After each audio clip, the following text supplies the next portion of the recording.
Okay, quick check. If you've ever thought, Buck and Eddie feel weird lately, congratulations, you're not imagining it. And if you've been feeling the tension has been building with absolutely no release since at least 809. Yeah, same. Which is why we're revisiting an episode we've always believed was intentional. Season 3, Episode 9 of 911, Fallout. This is a revisit, not a new recording, but an episode we're bringing back now because the story around it has shifted in a big way. But here's the thing. This episode has been majorly recontextualized by everything that's happened through Season 8 and what's currently unfolding in Season 9. Because the show has been planting seeds again, slowly, carefully, with a lot of eye contact. Sprinkling, if you will. And when you go back to Fallout now, it doesn't feel like another drop in the that's not normal buddy bucket. It feels like a pressure point the show has been circling for years. This is the episode that famously gives us, wanna go for the title? A scene Oliver Stark himself has described as, and we quote, super gay. And watching it now with that lens firmly in place. Oh, the math starts mathing. Because this is one of the earliest moments where Buck and Eddie are emotionally charged in the same space with no emergency to interrupt them. And instead of release, the show gives us physicality, posturing, deflection. Which is the exact pattern we're watching play out again now in Season 9. The tension hasn't gone away. It's just been approaching a breaking point. And at some point, it has to snap. So if you've listened to this episode before, trust us, you haven't listened to it like this. Because Fallout isn't just any early buddy episode. It's the blueprint. Welcome back to the buddy system.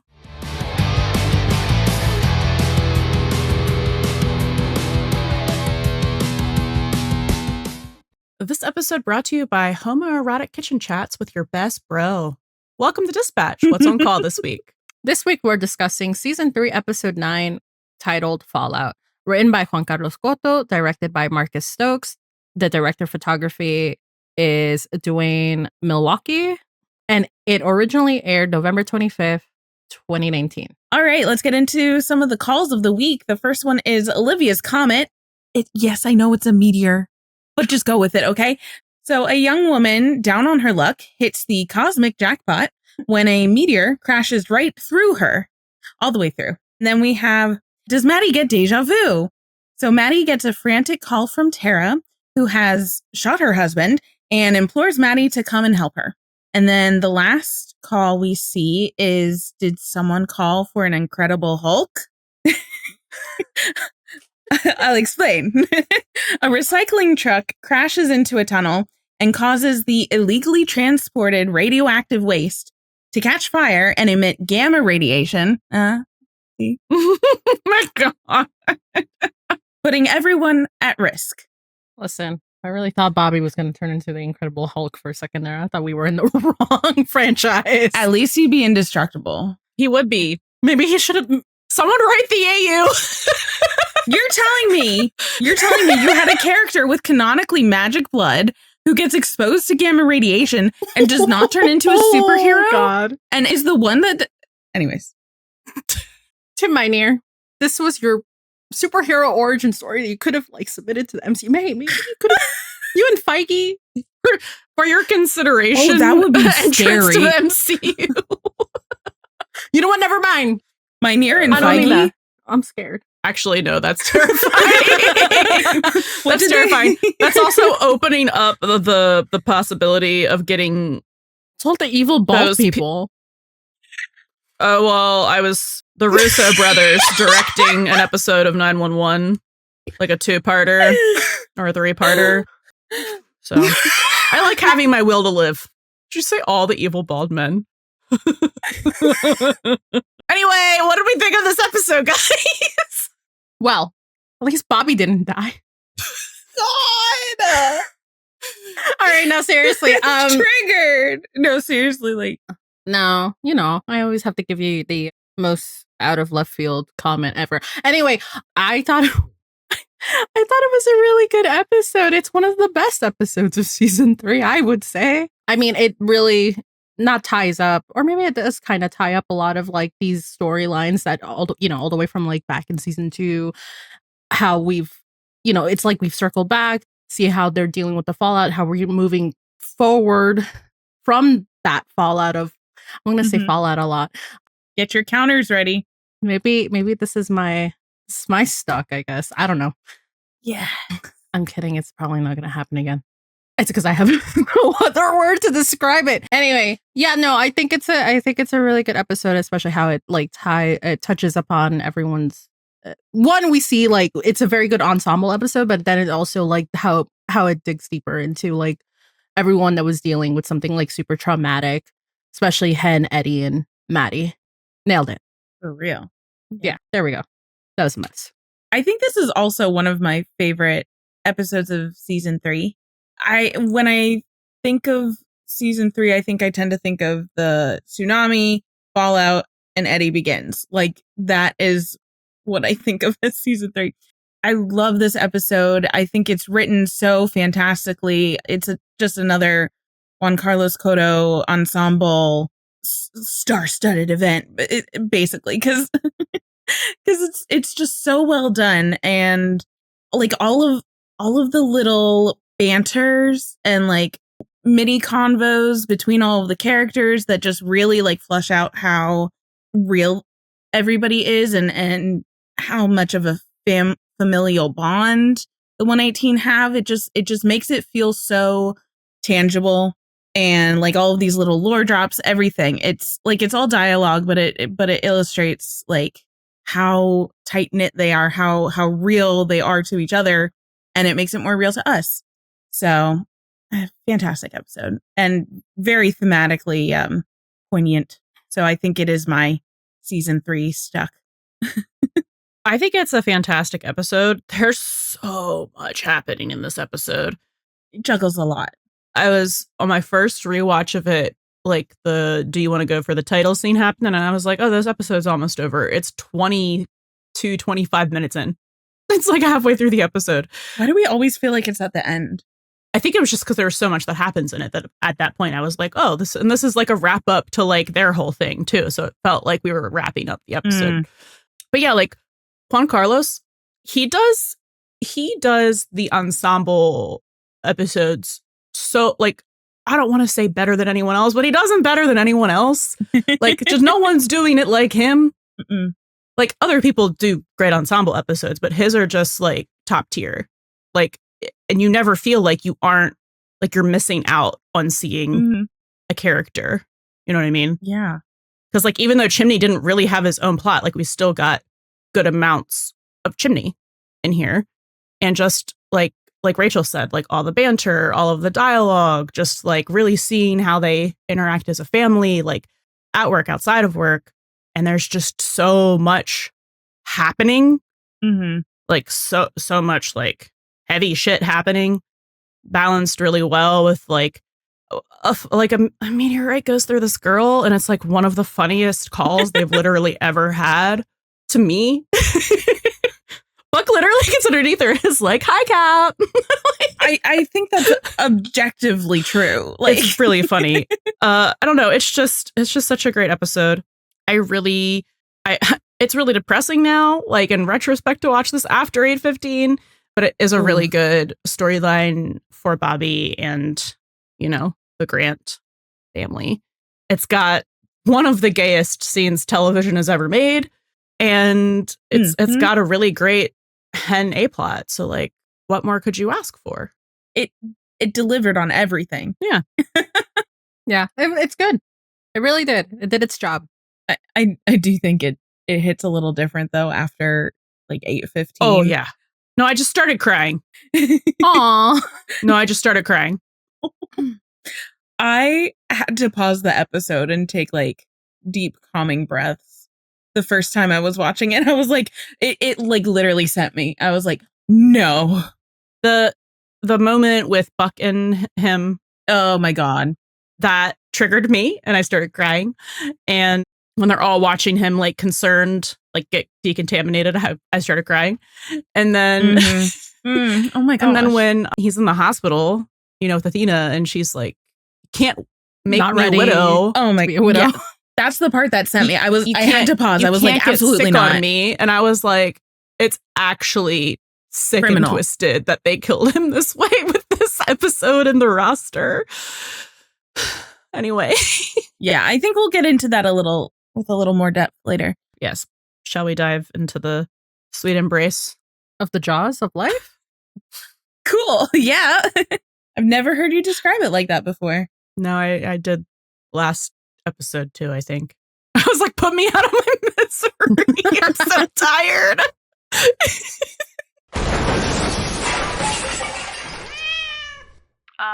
We're gonna need the jaws of life over here.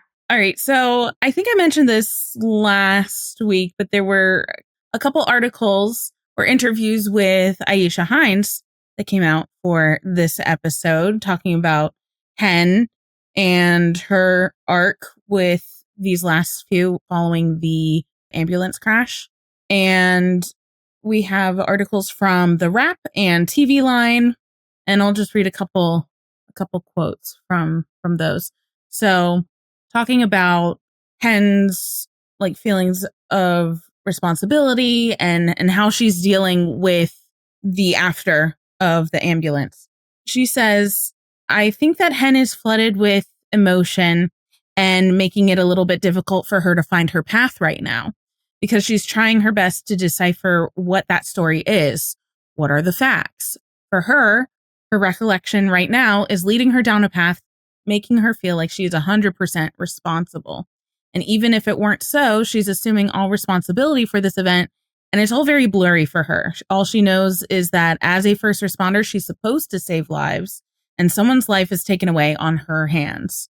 I think that comes across like very clearly, like what Hen is weighing. So that was from The Wrap. And then in the TV Line article, the interviewer mentioned from the last episode with the ambulance crash and that sequence and how devastating that was, especially for how little dialogue was involved. And Aisha said that she loved that beautiful imagery of Athena really holding Hen up. A lot of those beats weren't planned. There was so much authenticity that needed to bleed through in that moment. And if any moment didn't ring true, the whole thing would fall apart. It was such an intense moment, but also so fragile. For this young lady, for Hen, for the job, for everything that was going on, it played really beautifully.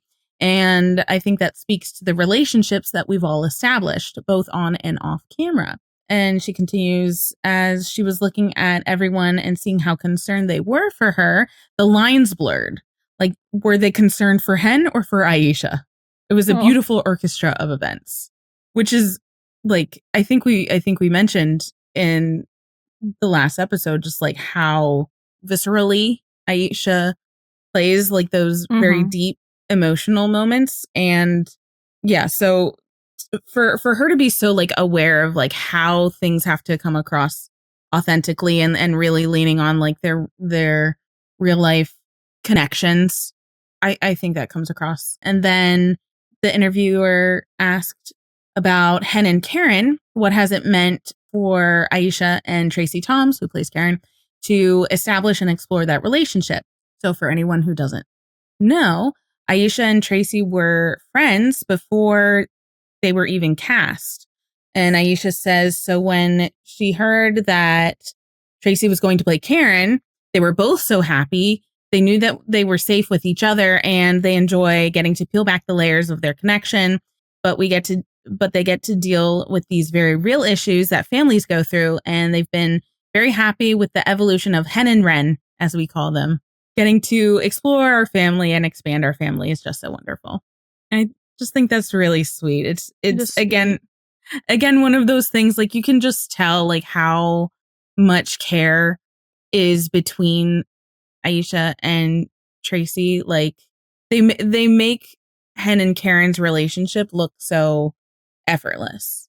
So I thought that was like a little cute thing. All right, so a couple little notes about production, behind the scenes things. So this episode was directed by Marcus Stokes. This was the first one that he directed for 911, and he would continue to do 3 more. I think it's kind of funny because not only does he direct 309, he directs 409 and 509. I think it's just one of those things that it just like just worked out that way. And then 513, which like, you know, exception to the rule, all that stuff. But But I think it's interesting looking at the episodes that he's given. So he does 309, which we know is like a very ensemble heavy episode. It's got like some really big stuff going on. And then 409 is Blindsided, and that is essentially like the mid-season premiere. So there was like a couple week, I think maybe like a month or 6 weeks break, because this was season 4, so it was like the COVID season, so they didn't have like a true mid-season break. So like that would be a big episode as well.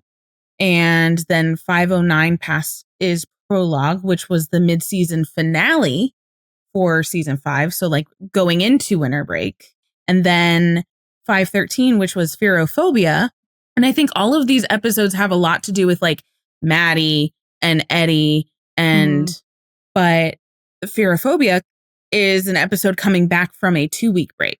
So it is interesting how his resume of 911 episodes seems to have like a lot of big emotional legwork, but also with big like visual effects. I mean, 911 is known for that, but just like big stuff happening. Oh, and lots of like car things, because we get this one with the truck. Past is Prologue. Oh, is that the one? Or is it Blindsided? Blindsided is the one with, I think, Maddie giving birth to G and Albert getting in the car crash. Or was that Past is Prologue? That is the 30-year-old cold case of the casino robbery. Past is Prologue or Blindsided? Yeah. Then there's an abandoned oil well, eruption. What else happened? Buck fears his relationship with Taylor might be ending. Hen meets a man from her mother Tony's past.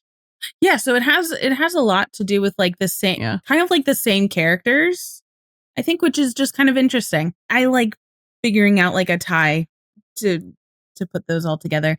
And then this episode is obviously written by Juan Carlos Cotto, and he tends to write like very ensemble heavy episodes. His first episode in season 2 was Dosed, which we lauded as like fantastic, one of my favorite episodes of the season.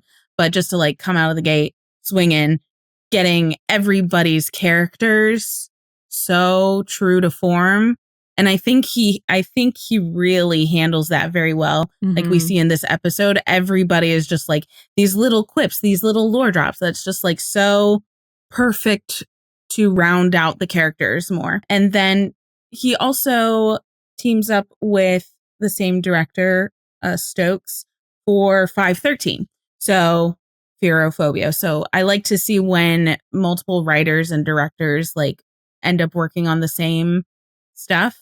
That was also co-written by Andrew Myers. So just fantastic. Love Andrew team Myers. overall.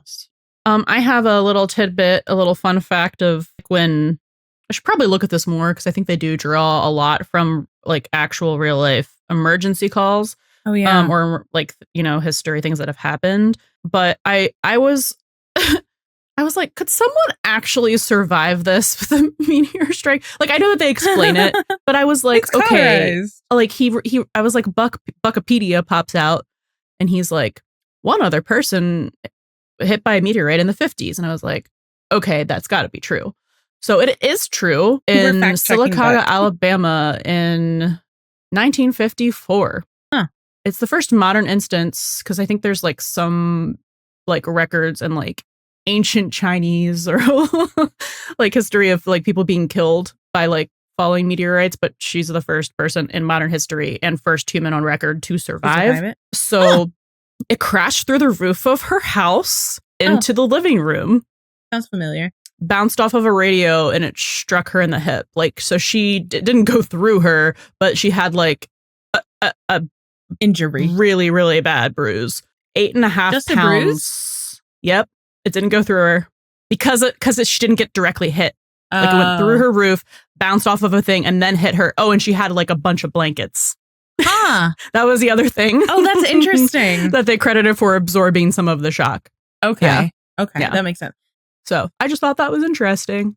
This just in, weighted blanket is the new armor. Yep. She was not permanently injured. Suffered a nasty bruise along her hip and leg. That's where it hit her. Cool. Pretty neat. Thanks, Buck. Wouldn't wish that on anybody, but... No. And then I do have one needle drop to talk about. Like there are a couple other songs, but I didn't think they like lyrically as much had a lot of meaning other than just like what the chorus was, which was like one thing repeated. So in the ending montage, I love ending montage songs. In the ending montage, it's another song by The National. I think they had another ending montage to a National song last season. I can't remember which song it was, but this one is Fake Empire. And I specifically wanted to highlight like the last verse because I will talk about the first verse later when we're talking about Eddie. But it says, turn the light out, say goodnight, no thinking for a little while. Let's try not to figure out everything at once. It's hard to keep track of you falling through the sky. So lol, because meteorite. But like metaphorically, it's like, okay, kind of going along with what she's saying. Like it's how do you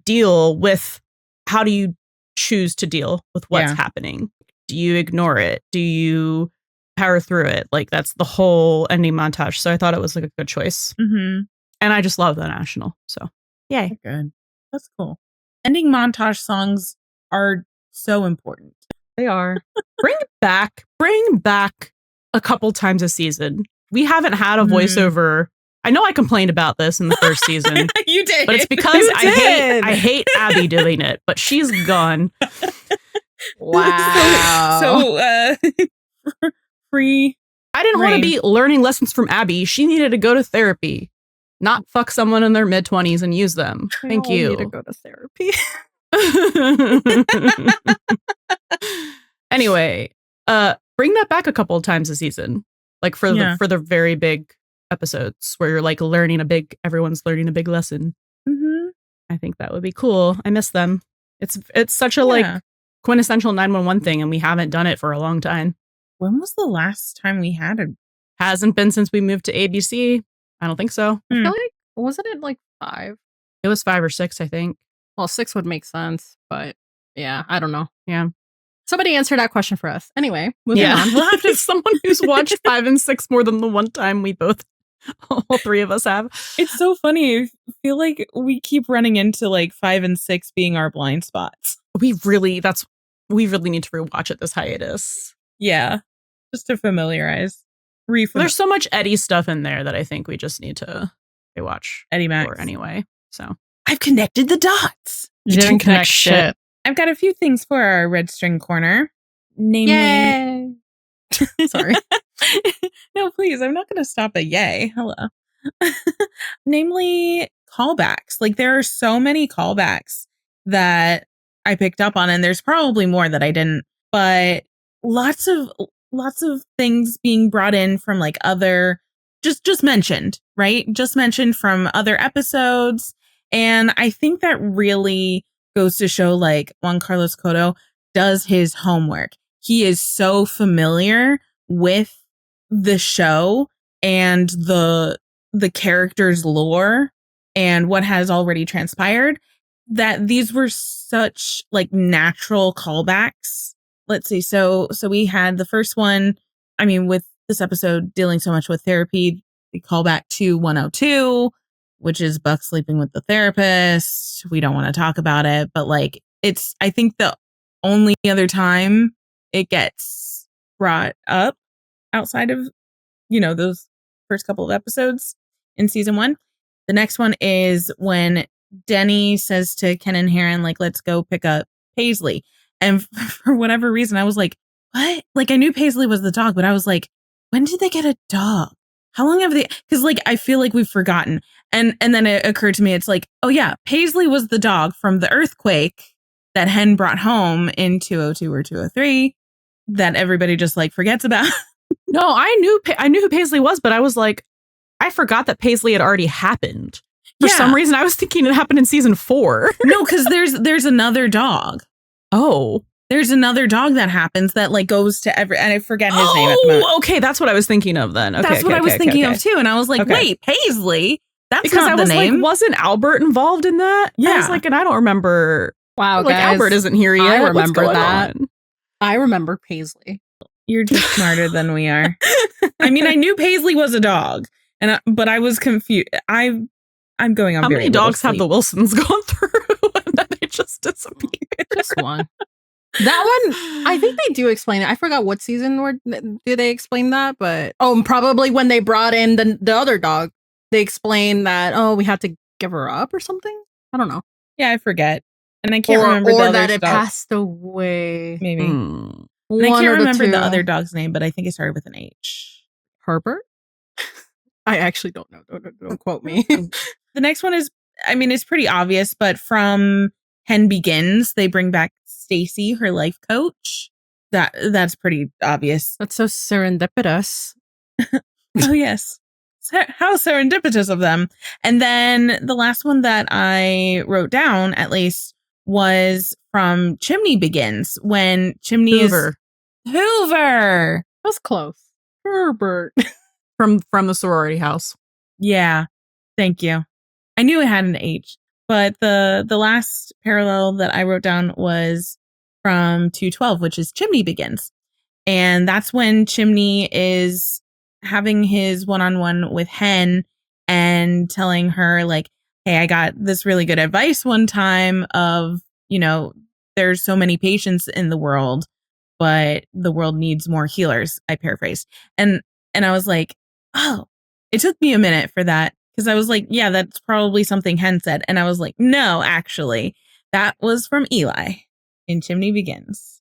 Yeah. And I love that that's something that Chimney constantly just has in his, in the back of his head, just one of those best advice you were ever given sort of things. Mm-hmm. And then I didn't really have a lot for foreshadowing because, well, I mean, I chose not to believe in the intentional 8:15 foreshadowing. It doesn't have to be intentional foreshadowing. It's still narrative foreshadowing. Yes, that's true. Insert 8:15 here. Yeah, so all of that. I wanted to talk about that more with Bobby later. So all of that, crazy work now. And it does make me wonder if in season 8 they maybe looked back on some of the stuff with season 3 and pulled some bits and pieces. Well, after that little promo where they were like, here's look back into Fallout Ghost Stories, and I forgot the other episode. There was 3 episodes that the official ABC account released or said, here, just look at these. I forgot about that. That was crazy work. And that's one of the reasons why everyone was like, oh, he's gonna be fine. I forgot we didn't talk about that in any of the episodes where we were talking about all this shit. I think we were going to include that in whatever we do our PR. The PR epised, we should record, but we don't want to talk about it anymore. It's going to be a bit of a monster. I want to, but I'm too tired right now. 2 to 3 hours of us going, what the fuck? Yeah. Why did you do this way? Why would you say this? I wonder if that's something that we'll revisit maybe December of this year. Maybe we need more time away for a bit, do. And maybe some season 9 to see where they're going with stuff and how they handle it. And for us to just not have to do it this summer, I would love. Correct. Yeah, that's fine with me. Yeah. It'll happen. I'm good. Eventually. You heard it here, folks. You'll get it eventually. Maybe. Eventually. Probably. Yeah. Probably. I really want to do that one. Mm-hmm. But it's gonna be kind of a beast of an episode. So. It's a lot. We're ready for themes. I have one more thing of foreshadowing. Oh my god. Okay. Just one little thing. I just thought it was. I don't know if it was intentional. I just thought it was kind of funny. But when they find the truck driver stuck in the cab of the truck, and they're like, he's pinned. It's the name of Juan Carlos Cotto's next episode. Is Pinned. That's cute. And I was like, I see what you're doing there. You're dropping little Easter eggs. I'm picking them up. I understand. Stuff like that just tickles me. I have no idea when in the process of writing all of these things that they come up with the titles, or based on how they do things currently, not very far in advance. But maybe he had the idea maybe already, and he was like, yes, I will call it Pinned.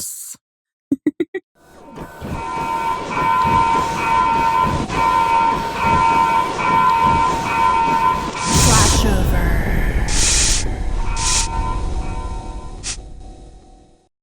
Okay, Themes. Talk about a flash. Am I right? Of the flames. And the fallout of that. And if you haven't guessed it, the theme of this episode is fallout. Everyone cheered. Yeah. Whoa. Okay, so yeah, we go through the episode walking with our three mains through the fallout of some of their storylines and their adverse side effects and results of the situations that they've been. So that's one of the big main themes of the episode. And literal fallout. Oh, and literal fallout from the calls too. Mhm. I noticed that there were a lot of things out of place, things where they shouldn't be, like meteors and your body when they were supposed to land. Like the episode starts off with like, there's a meteor shower, but don't worry, it's landing in the Pacific. Nope. That was really far off from the Pacific, bro. You know, Hen's not at the 118, so everything feels a little off. Like Chimney especially feels off. Cobalt 60 was not on the manifest. There's a lot of other things, but those were like the big ones. No, I think I've brought that up in a couple other episodes as well. Like that is a thing. Mm-hmm. Like throughout the season, things out of place. And then serendipity. I love serendipity. It's good things happening accidentally. So, you know, I think that for these characters, like luckily out of bad situations, good things do end up happening, or they make good things out of bad things. Mm-hmm. So I don't know that you would use the word serendipity for that when you're doing something on purpose, but I think it's very much just like The same thing. how you look at it if you're a believer in the universe or not. So Hen and Eddie are not believers in No. serendipity. They're not. Which is so funny because Karen is, and she's the scientist. I know, and she's literally the rocket scientist. She contains multitudes. I She love does. her. So yes, kind of like with Fallout being like the larger umbrella theme of the episode, there's dealing with consequences, right? So that's like living with the trauma that you have, which is like the consequences of like what has happened to you. And then that kind of comes with like living with the what ifs. So like how the consequences could have been different or the outcomes could have been different if something else happens, but also consequences of living with yourself and the things that you've done in the past. Oh, and with consequences like feeling responsible. There's a lot of our characters feeling responsible for things that aren't necessarily their fault. That also, I think, plays into this theme that we've been seeing through the last number of episodes, which would be like control or lack thereof.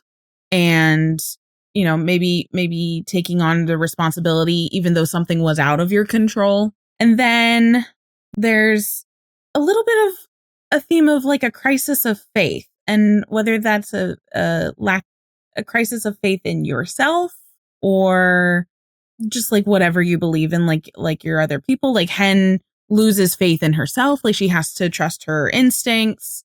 I know there was more to that. I didn't write any down, so just play with that.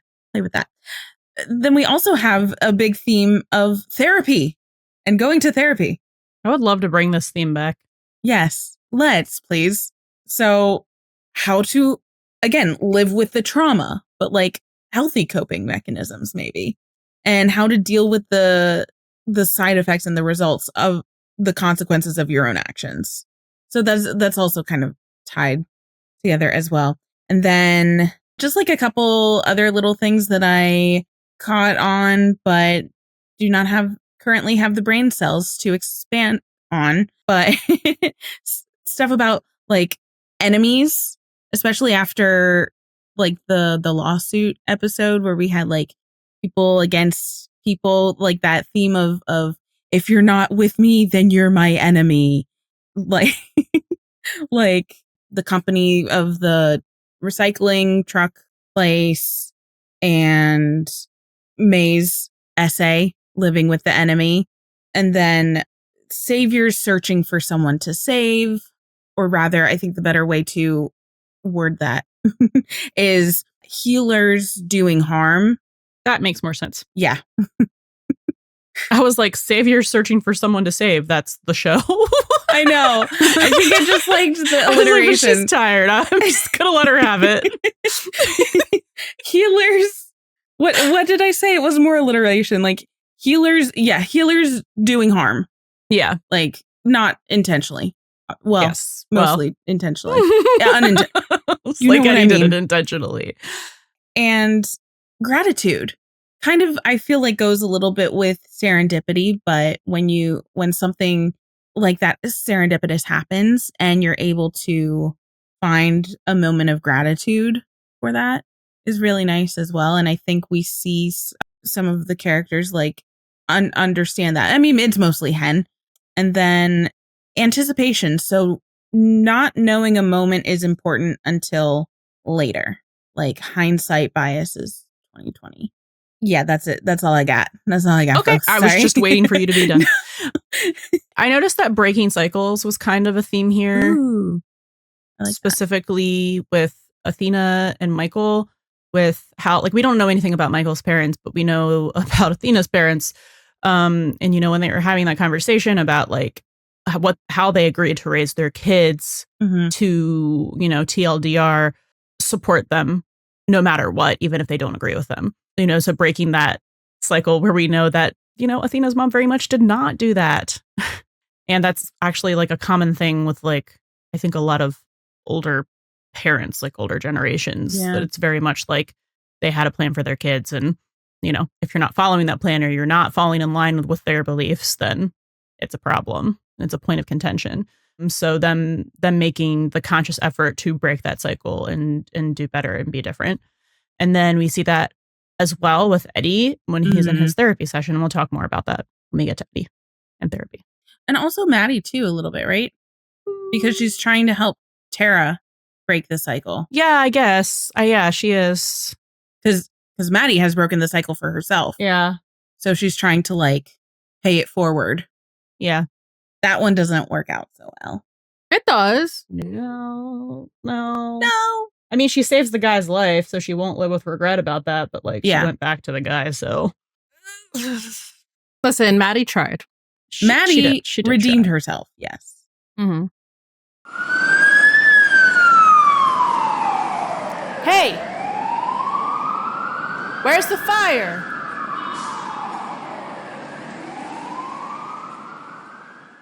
Okay, so I think we're going to mix things up a little bit. We're going to go straight into our scene dissection. No, I'm sorry. I just looked at my notes and instead of typing Frank, it says frack. It says frack therapy session. Where's Frick? He's late for his appointment. So for our scene dissection, we're going to be talking about the therapy montage with Hen, Maddie, and Eddie, with Frank, the therapist, who we get introduced to. And I think this scene is really interesting because it shows like the three characters and how they're in therapy for very, very different reasons. And they like state it. But similar reasons. Yes, like similar reasons, because all three, like we said in themes, like all three of them are people who have dedicated like their lives to helping and healing people. However, they have all like taken lives or almost taken lives. I'm assuming Eddie has shot people while he was in the army. Yes. So all three of these people, I believe he says that at some point. So like all three of these people, but most recently Eddie almost did with the Fight Club and knocking that guy's nose into his brain, which is a talent. And so like they're really doing the exact opposite of their purpose. And like these are the consequences of those actions, right? Even though some of them were intentional, some of them not as intentional. So them being in therapy is really like, how do they deal with the fact that like they've done something so inherently like contradictory to like one of their core pillars? It's against their prime directive. Yeah. I think that the show has done therapy scenes, especially when it's more than one character in therapy and they're going like back and forth so well, and they need to do it again. And next season would be such a good opportunity for them to do it. Yes. But the way they do this scene is so fucking cool. The way they kind of did this, I think in season 1, when it was flashing back and forth from, I think, Buck and Athena and Michael. Yeah. Where it was kind of like they were finishing each other's like train of thoughts or sentences and then going. So it was like such a smart use of dialogue and like storytelling. It's so good. They've done this kind of thing a few times, like with, but in more like humorous situations as well, with like Ocean's 911 and when they're all going to Bobby at the end of season 2. And I was trying to look up what, like, if there's a term for this where they keep flipping between characters, but it's all one cohesive dialogue. And I just couldn't find the right search term. So if anybody knows if there is an actual like film writing term for this, I guess it would be like film. Like, let me know, because that would be really cool. It starts with Hen pulling her best Peter Parker. Everywhere I go, I see his face. Every time I close my eyes, you see her face. So she keeps reliving the moment, like while she's awake and while she's asleep. She's having nightmares, reliving it in slow motion, and having it be even more dramatized. So, like, I think in the last episode we talked about how they used slow motion, to like kind of show what it felt like from her point of view. So the fact that like now in her dreams it's even more slow motion to kind of like torture and punish herself is crazy. And it really shows like how that moment from the last episode was like those slow-mo cuts was really from Hen's point of view.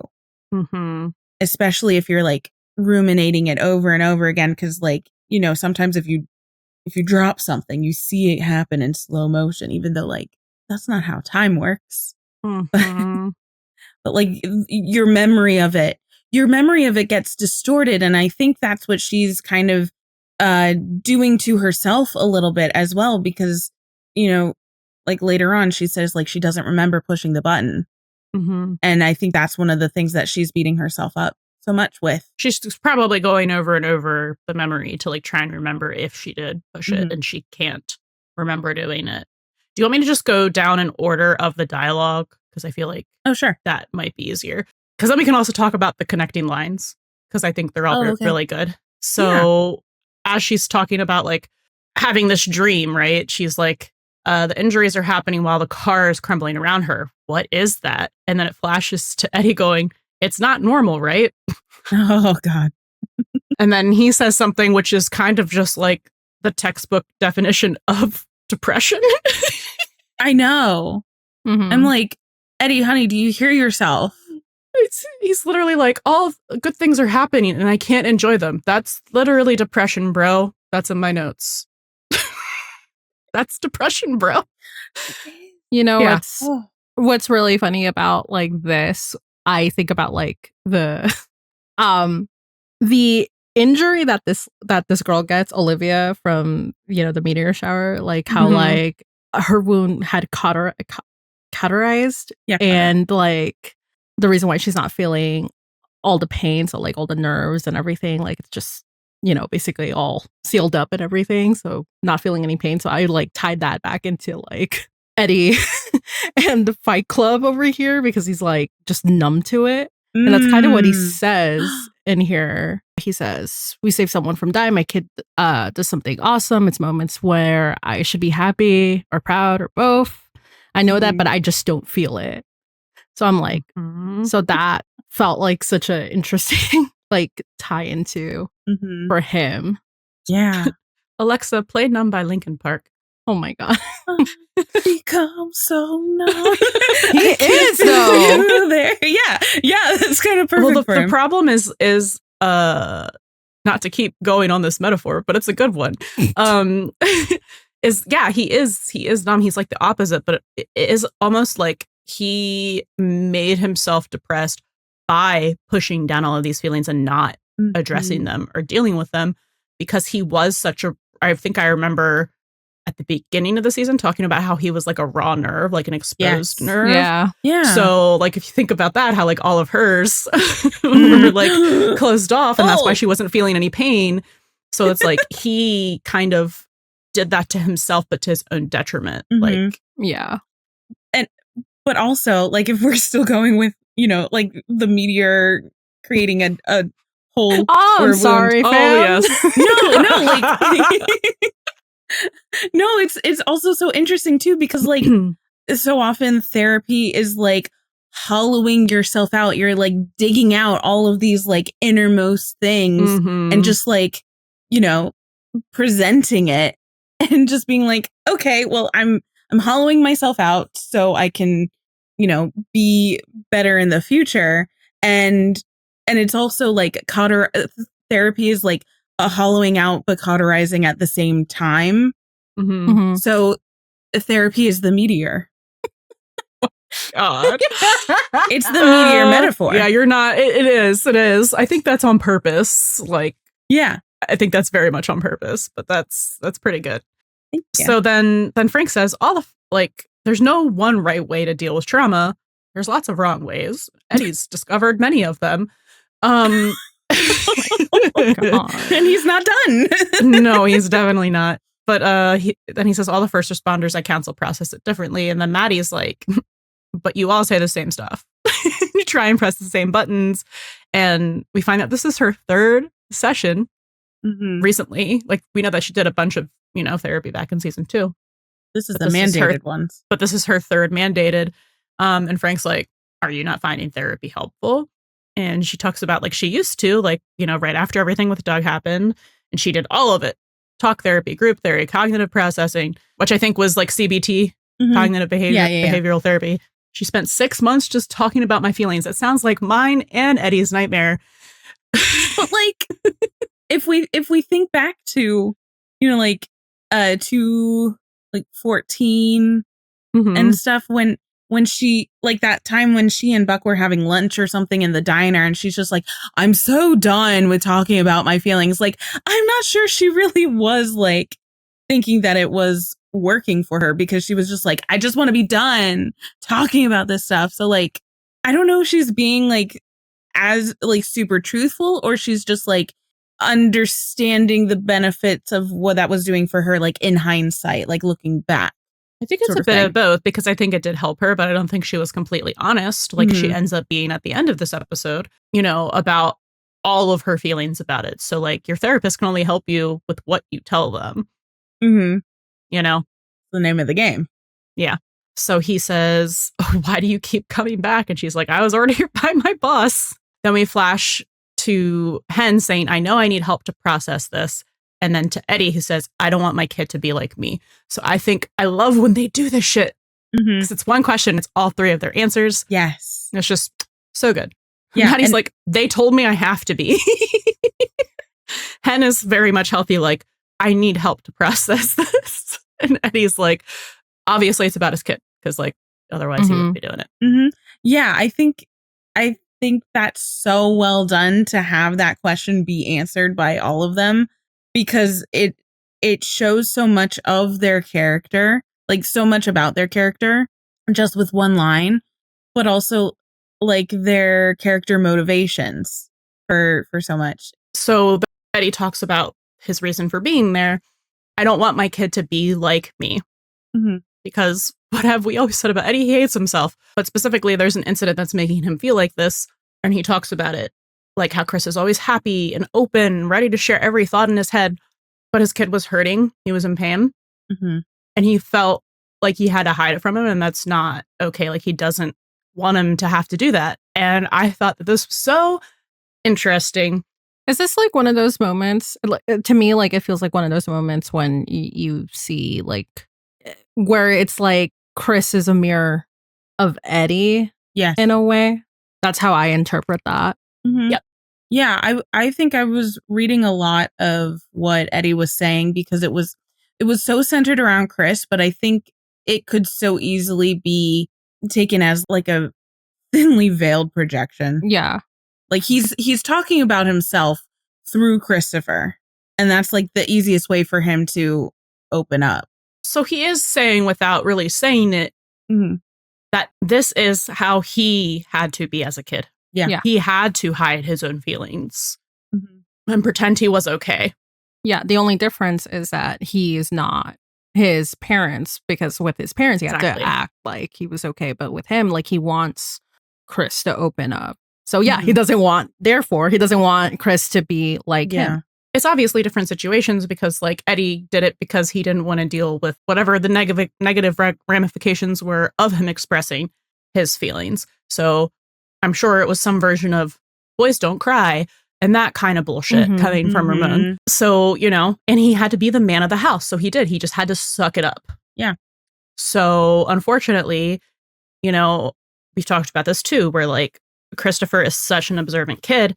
So he has observed his father sucking it up to not make his problems other people's problems, and just mirrored that behavior. And just he loves his dad, and his dad was already sad and he didn't want to make him More sad.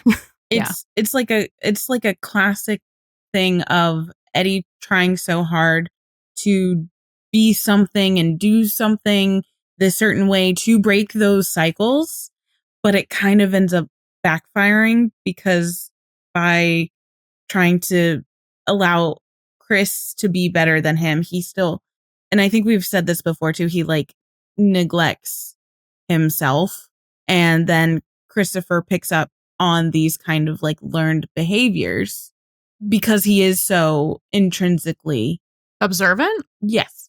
So Eddie just, you know, his prime directive, if you will, not to just repeat myself from earlier, is to make sure that Chris is happy, healthy, safe, right? So he's healthy and safe, but he's unhappy. And the fact that his kid was in pain and hid it from him, and that it was because of him, is killing him. And you can tell because he starts crying in front of a stranger, which is just, you know, not an Eddie thing to do. I don't think we ever see him really cry in front of anyone that isn't fucking Bobby. Yeah. That's it. Yeah. So he said he felt like he had to hide that from me, pretend he was okay. Starts like sniffing, clearing his throat because he's trying not to cry. He does his lip thing. And then he says, I don't want that for him.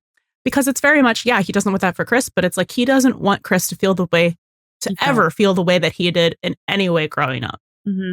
So that's why he's putting himself through something that he wouldn't for any other reason. Yeah. And it's like, it's so almost, it's heartbreaking, and it's kind of frustrating because it's self-betterment, but not for himself. He's enduring it so he can be better for Christopher. And, you know, then we have Hen, who is doing this for herself, like voluntarily. And then you have Maddie, who's being ordered to do it. But then she like shows growth in the end by choosing to return. So her like motivation changes at that point. Yeah. And yeah, it's like Hen is able to find a way to process, right? Maddie chooses to return because she wants to be honest about her feelings. And Eddie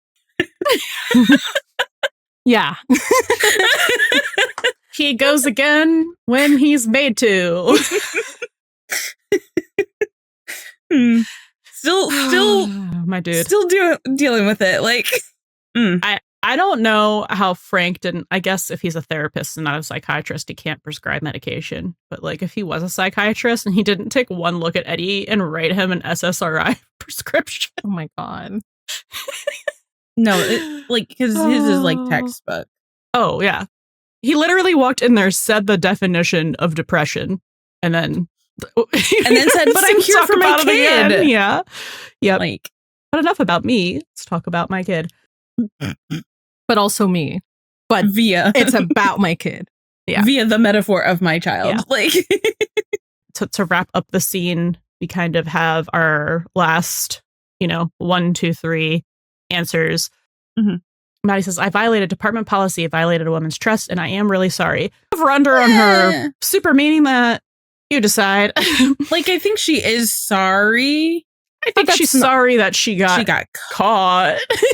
Yeah. She's sorry she did it. No, she was trying to help. Mhm. Yeah. And then we get, I almost killed a guy with my bare hands. And I killed a young girl in the prime of her life.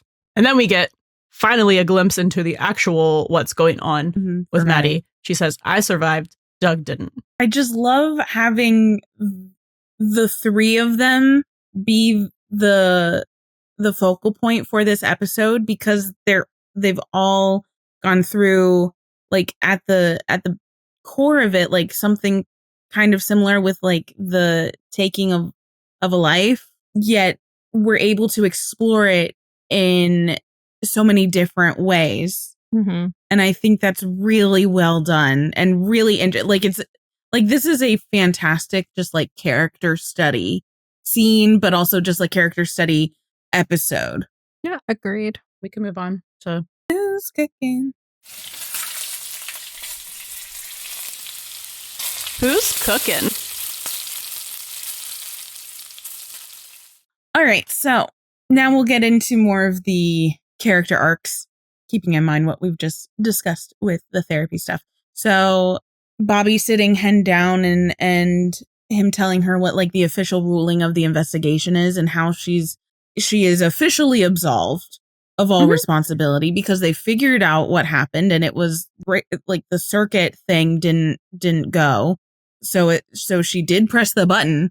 And I think it's so interesting that she later on with Karen says, like, I don't remember pressing the button, yet it's in the report.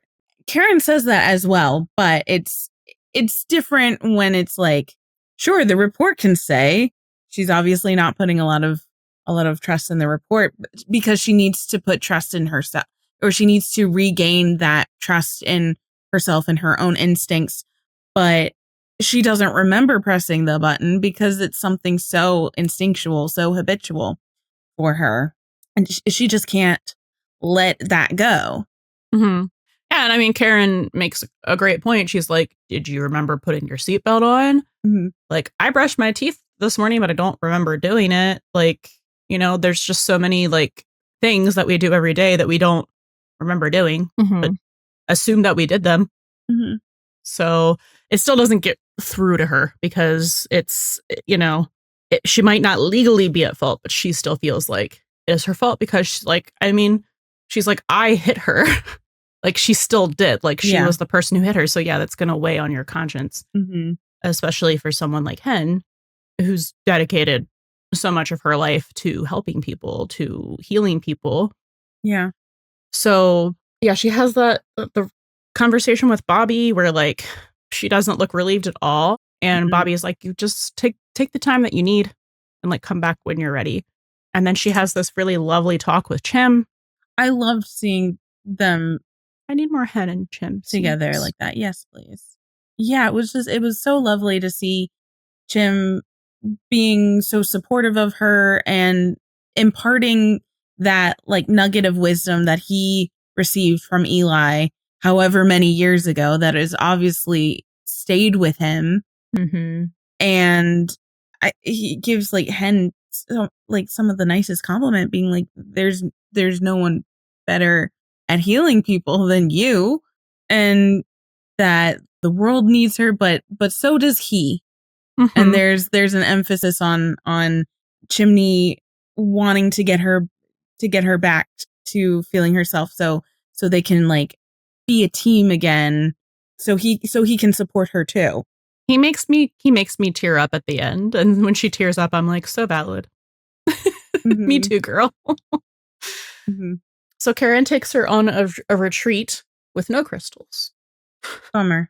Thankfully, no crystals, where she runs into Stacy, who we met in Hen Begins, was her life coach. Sorry, it's just so funny to me that she ever had a life coach. And Stacy is like thrilled. beyond. And insists on like treating them to dinner, and like Karen has to like talk her into it because she's like, what am I supposed to do? Show up and small talk? And it's like, what have you been up to? Oh, well, I became a paramedic and most recently I killed someone.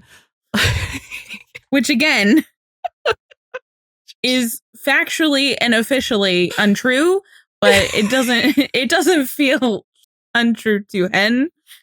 But like that was such a crazy line. I loved her delivery of that too. Me too. It felt so just like fed up. Yeah. So she goes, because she's gonna do anything Karen asks of her.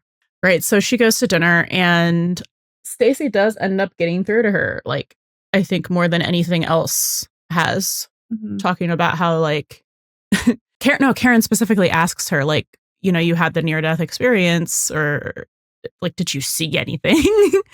And then she goes on this list of talking about all the things that she has seen, like, as in living her life. Like, she got a second chance at life because of Hen. And I thought that was so beautiful. It's so beautiful. It's exactly what you're supposed to feel when you're watching the Your Voice Matters montage. But this was serendipitous and not like an illegal thing that your coworker and boss put together. So I just thought it was a really lovely scene, because you don't see a lot of follow-up of like the difference that you make in someone's life. And I think just because she has been doing this for so long, and this was the first person she saved, like, there's so much of a life to be like, my daughter got married, I got to meet my grandkids, I got to travel the world. Like, that's so much stuff to be like, oh wow, like she was able to do all of that because I saved her. Like, that's a really good like dose of perspective and like reality, I think, to like kind of tug her out of the guilt spiral. I think also for Hen, who we always say is like the best compartmentalizer, and this is the perfect opportunity for her to really go beyond those glass doors, that idea that was set up in season 1, because I think she crosses that boundary the least frequently out of everybody else, if I'm making that general statement correctly. But so I think this like really clues her into, what happens beyond those glass doors, and it comes at a perfect moment for her, because it's just like it really instills the idea of, ruminating on the what ifs, right? That we see a lot in this episode. So for Hen to now think like, what if she didn't save or couldn't save Stacy's life way back when? Stacy would not have been able to do all of these things that made her so happy and made other people happy. So like for Hen, the reach of her, what am I trying to say? The reach of her actions, the ripple effect. Yes, thank you. The ripple effect is exponential, like in a way that she, I don't think, really fully thought about or understood quite to that extent before. And I also just like really think it's so interesting that it's Karen who is so kind of like insistent on believing in this idea of serendipity and near-death experiences. Like, did you see anything, like on the other side sort of stuff? I think that's so interesting, especially because she is the scientist as well. So she's like, you would think very logic-based, but we see this kind of like spiritual, almost like mystical side of her as well, that I think is such a great counterbalance to Hen. It is. It's also how I know that whenever the 118 has gatherings, that Buck and Hen are in a corner somewhere talking about random facts and metaphysical shit. Wait, Buck and Hen or Buck and Karen? Sorry, Buck and Karen. Yeah. Oh yeah, Mr. I believe in full moons. Yes. And oh yes, I believe in serendipity. How serendipitous of this. Yeah. Oh, 100%. Like, oh my God, I watched this documentary on blah, blah, blah science thing. And they'll talk about that. And like then the be pseudosciences. Yeah. And then, no, like actual science stuff. Oh, but then it will also digress into, okay, but like aliens, right? 100%.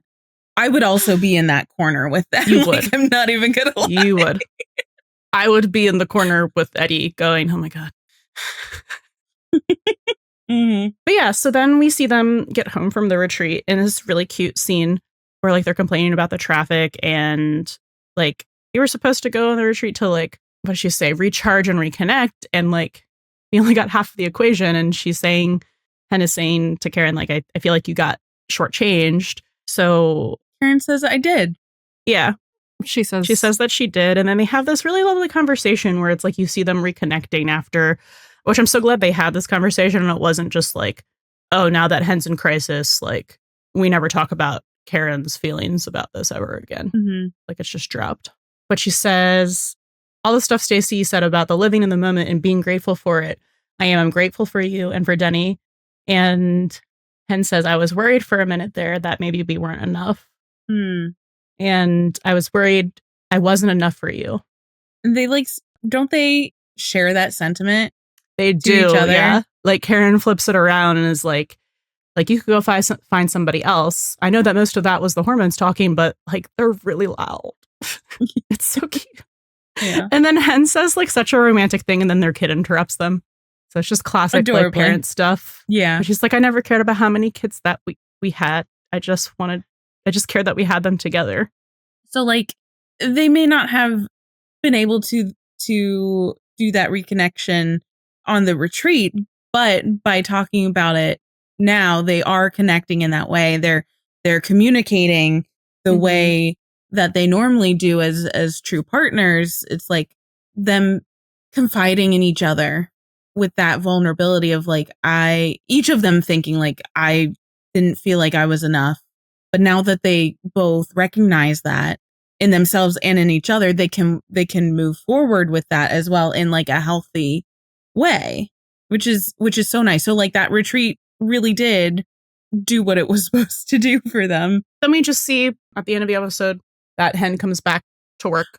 Oh yeah. And everyone greets her with cheers and big giant hugs. And then like the bell goes off almost immediately. Of course. And who said the Q word? And like she's going to the ambulance with Jim, and he's like walking like he's going to be driving. And she's like, no, I got it. So like she's back. She's really worked through it. And she's, literally back on the horse. Yeah. Like she's not like skirting around the trigger that it could be to drive it again. She's just got facing it head on. Yeah, she's got her confidence back in herself and her abilities. Yeah.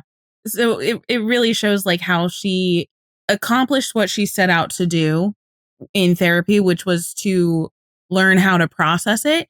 And she is, I mean, not that that's ever like a finished thing necessarily, but like she has processed it to the best of her abilities. And now she has figured out the best way for her to move on. And I really do love that scene at the end where she gets the welcome back. I think that's so cute. And I know in my heart that was barely any acting. Oh, for sure. Like you hear Oliver's like true belly laugh. Yeah. Like his little yuck laugh. His movement when he's like like shaking everybody in the big hug. I'm just like, oh yeah, this is not. This is just Oliver hugging Aisha, giving Aisha all of the flowers. Yeah, I think it's all of them like as themselves because they're like, it sounds like the genuine laugh that we hear from the behind the scenes videos as well. So I'm just like, oh. Well, no one else got to film with her except for the one scene that she had with Bobby and with Jim. So I'm sure Oliver missed his bestie for the however many weeks they were working on it. Who knows? Maddie? Oh, Maddie. Girl. What are we doing? You is not okay. Yeah. She says she's sorry, but she's not really. So as opposed to Hen, who is very genuinely like searching a way to like process things, Maddie is just like, I'm doing this because I have to be here, going through the motions, kind of, and just like the bare minimum for like the therapy stuff and trying to move on, but not processing anything. Like, you know, maybe the root reasons why she did what she did and in stalking Tara and Sounds like someone else we know. Mm-hmm. And that's why this episode is so great, because it has like the Hen parallels, but the Maddie parallels, the Eddie parallels, the Bobby parallels. We'll talk about that later. And so like she's back from her suspension at dispatch. Everything's kind of like back to normal. She's like joking with Josh. It's these like small character interactions that I love. And like after her first shift, or during the first shift, I forget which, she gets the call from Tara, which is probably like the last person that she expected to hear from. But I think she knows immediately like how bad it must be if she is Tara's call to help with what has transpired. So Maddie is like then put in a really weird position, right? So I mean, like, she kind of asked to be put in this position by inserting herself into the situation a little bit. Oh, she did, but I don't think she realized what that would truly entail. So like she wasn't necessarily fully aware of the consequences of those actions in this way, where like now she's either going to be like an accessory to murder potentially. Because that's kind of what would happen, you know, if Maddie wasn't, I don't know, like necessarily a nurse and knows how to do these. What was it? Thoracotomy? I always forget the finger thoracotomy. So she's in this position again where she can either like take a life. Thoracostomy. Sorry, finger thoracostomy. Okay. She's in this position very similar to with Doug, but here she has more of a choice. She's not the one in fight or flight response. Maybe a little bit because Tara's waving the gun around, which is like fair. Right, but her life isn't really in danger. No. Mm-hmm. She isn't fighting for her life survival. Yeah. So yeah, she is kind of like given this choice that she wasn't necessarily given with Doug because she was fighting for her survival.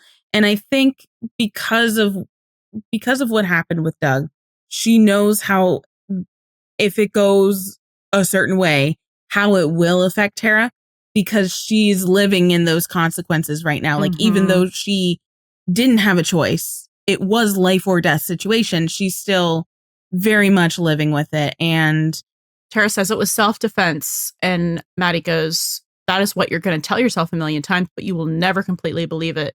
Look, I killed my husband, and I wish that I didn't. I wish I didn't have to. And then Tara says, but you survived, though. I mean, you're free. And Maddie says, I killed someone I used to love. I will never be completely free of that. Mm-hmm. Yeah, it's always going to be there. And I think, yeah, there's just like an aspect of permanence well, that seems like a stupid thing to say because death is permanent for most people. There are exceptions, but like there's such like a permanence to, you know, a character like all three of these with Hen and Maddie and Eddie, like having taken a life, and that's just something that they have to live with, and they're never going to be like, you know, you can't put all the things back in the Pandora's box once it's been opened, right? It's just like part of you is going to live with you, because killing someone is still killing someone, no matter how it justified it is in protecting yourself. But especially if it's someone that you used to love, there's always just going to be some layer of complicated feelings about that. Yeah. I think understatement. And when she's in the hospital with Buck later, he says, like, a finger thoracostomy, it's kind of badass. Come on, you saved a guy's life, you know, one who seriously did not deserve it. And she says, no, nobody deserves to die. So I think it's not just that she killed someone she used to love. It's like, she's a nurse. Yeah. She literally took an oath to do no harm.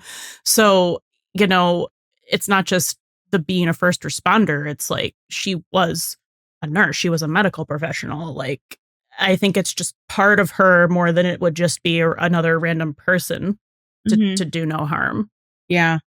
So I think it's a little bit like, as much as she's doing this for Tara, like she's saving him because she's a nurse and she doesn't want to do any harm, but she's also doing it for Tara. I think a little bit of it is saving Vincent. Maddie's doing that for herself, like a little bit of redemption, almost like balancing the scales, maybe. I see what you're saying, but I don't know that I agree. completely agree.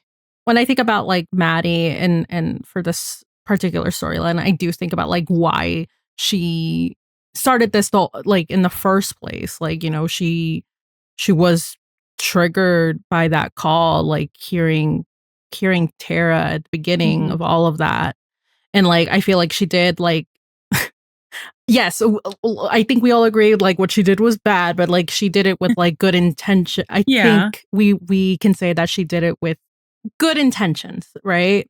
And her intent was like to help this woman who was like in the same situation that she was in. Clearly, she did it in all the wrong ways. Yeah. So, but like I think this kind of like flips it. Like what happens here at the end by her saving Vincent, it does kind of, I do think it kind of does redeem her in a way, because like one, she saves Tara in a way where she doesn't have to go through the trauma of killing someone.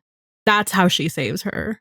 Even though she goes back to him, but she's saving her from having to deal with that at the end. Yeah.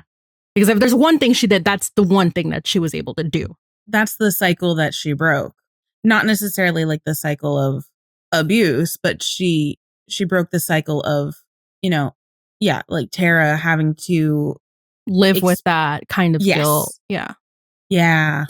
Yeah. I think the problem for me is that I don't know how much, do we ever address this again for her? I can't remember.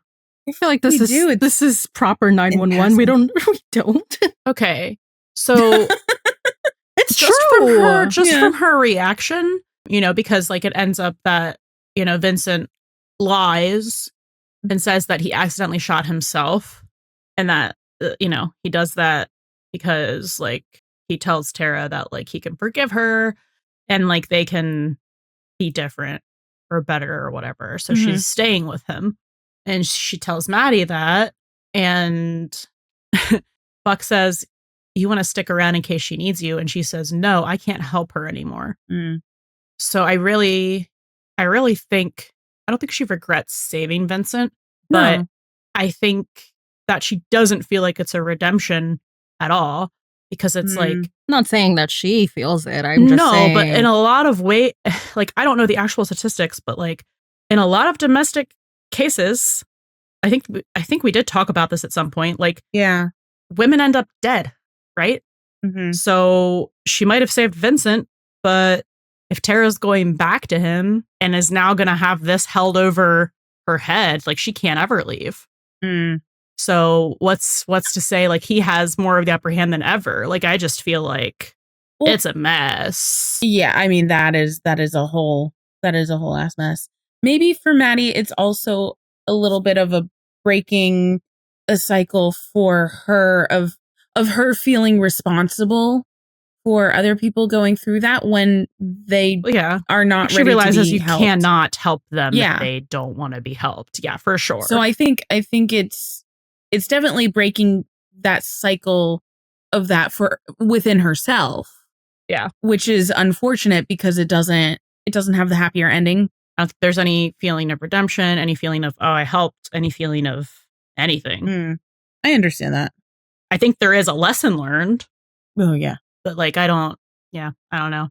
I see like narratively what you guys are saying. Yeah, I think that's probably how we're thinking of it, like more narratively as opposed to like her inner workings. Yeah, but then she has this like realization that, you know, she can't help someone who doesn't want to be helped anymore. And she chooses to go back to Frank, which we talked about. So it's a nice moment of growth for her, I really think. Yeah. And she says, you see the meteorite girl, what's her fucking name again? Olivia.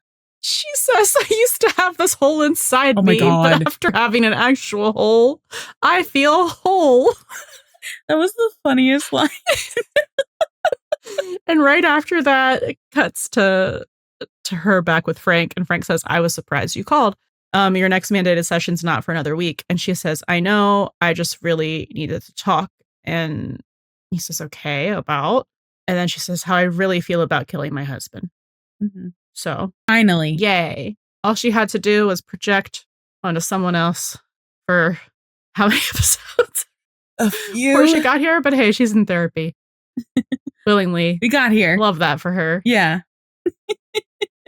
Oh, I think it's time for Eddie. For the it girl. So like we already talked about his therapy. Most of the stuff that I have to say about him at Bucks is gay. So that's going to be later. Yeah. But I do think it is notable to say that like the only other like big Eddie focused scene we have is him over at Buck's, and like it happens right after Buck is with Maddie at the hospital and they start out talking about, you know, like all the stuff with Maddie. Like, yes. Which I thought was so funny because it's directly referencing the last episode where Maddie was kind of like affronted at Chimney for basically sharing all of yeah. their, you know, stuff.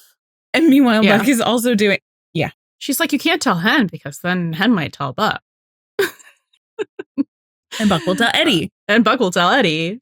So, but then Buck uses that to brilliantly segue to talk about, you know, how, yeah, you can't help people unless they want to be helped. Mm-hmm. I think I'm literally just going to really loosely talk about this because it's mostly gay. We have a moment where like Buck sincerely apologizes and like they talk about it. And I think this moment with Buck and then like playing video games with Chris and Eddie literally says it, this is my kind of therapy. Mm-hmm. Like it literally is. It's still not, he's not talking about stuff. He's not processing things either. No, but it is a healthy coping mechanism. So yeah, because at least he's able to lean on his support system, which is another like big theme of this, well, the show, but like this season, specifically these last few episodes.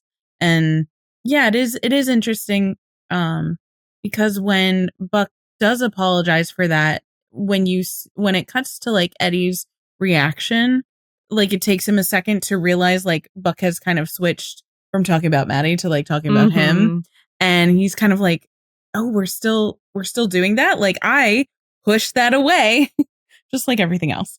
But but yeah, it seemed like he was so surprised that was still weighing on Buck, that Buck was still taking that responsibility. So I guess the only other thing about Eddie individually, so in the ending montage when he's leaving the house with Chris, he glances at the picture that's right by the door that's of Shannon and Chris at the beach. And at that moment of the voiceover, Hen says, there's always going to be pain and the fallout that comes with it. Fallout. So, yeah, that's literally just what's going on with Eddie right now. And the lyrics of the national song that play at the moment where he's on screen says, put a little something in our lemonade and take it with us, like alcohol. We're half awake in a fake empire. So I kind of look at that. The meaning is like putting something in your drink to take it with you, like in a flask, is like a coping mechanism to numb the pain. And like half awake in a fake empire is giving very like stumbling through life daydreaming or trying to distract yourself, painting a picture that isn't true for yourself and for, you know, to project to other people. Yeah. I mean, that's Eddie. Yeah, it's interesting too because we see both. Did I say this already? We see Hen find growth because she's processed stuff. We see Maddie find growth because she's choosing to actually address her feelings, but Eddie's not there yet. He's still not there. No. Man's never processed an emotion in his life. Anyway, let's talk about Buck. Yay. So there's just a couple little things here. He doesn't really have a storyline, but like a couple things were said about him or by him that I just wanted to address. So when they're all in the loft at the station, he's asking, how's therapy with Frank? Haven't seen him in a while. That's which the first mention. which implies that Buck has been to therapy with Frank, which we've literally never heard about, and we literally never do. Like the next time we hear about therapy and him, it's with Dr. Copeland next season. So I guess that was for like for his leg, like after the crush injury and maybe beyond he that, went to maybe see the a therapist tsunami? who didn't, oh, or that. Who knows? We'll never know. I just thought that was interesting. And then in that same thing, we bring up that Buck slept with his therapist and brush it off in true 911 fashion. Yeah. The only morsel of that I appreciate is Bobby being like, no, because he's like, is that the same therapist that I slept with? And he's like, no, she doesn't work for the department anymore, which I'm taking to mean that Bobby reported it. Oh, 100%. And got her fired. Yeah, I definitely think so. Then we get a random fucking lore drop from Maddie while she's finishing up her shift at dispatch, where like Josh and Terry? What's his name? Josh and Terry are getting ready to like go out to karaoke that night. He's trying to get her to come out, and she's like, I have plans with Buck, and he's like, invite him, and she's like, no, you do not want to hear him sing Eye of the Tiger. And she talks about how like not even the one-armed push-ups help. So I guess there's that visual forever for you, Buck, which singing is, Eye of the Tiger, doing one-armed push-ups. Which is so funny because like Eye of the Tiger has such like a clear visual connection. Jensen Ackles with Jensen from I literally didn't even think about it. Oh, I can't think about Eye of the Tiger without thinking about Dean. And like him climbing out of the window of the Impala and like doing that whole thing that they loved so much they included in the end of the episode. Like not even on the gag reel did we see it. It was literally the end of the episode. No, they were like, this is too good. Here's a post-credit scene. I'm scratching his arm. Yeah. Hilarious. Where's that energy 911? I would love to see Buck doing karaoke. More. You need to get Oliver drunk again. Again.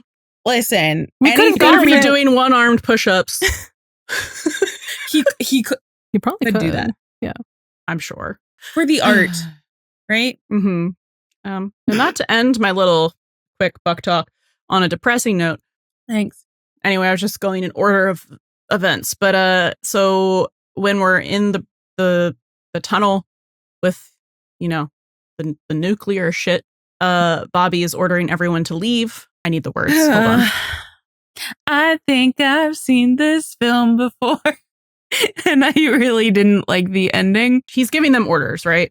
To like go out there, wait for the nitrogen. Hazmat and nitrogen will be here any minute. I need both of you out there when they land.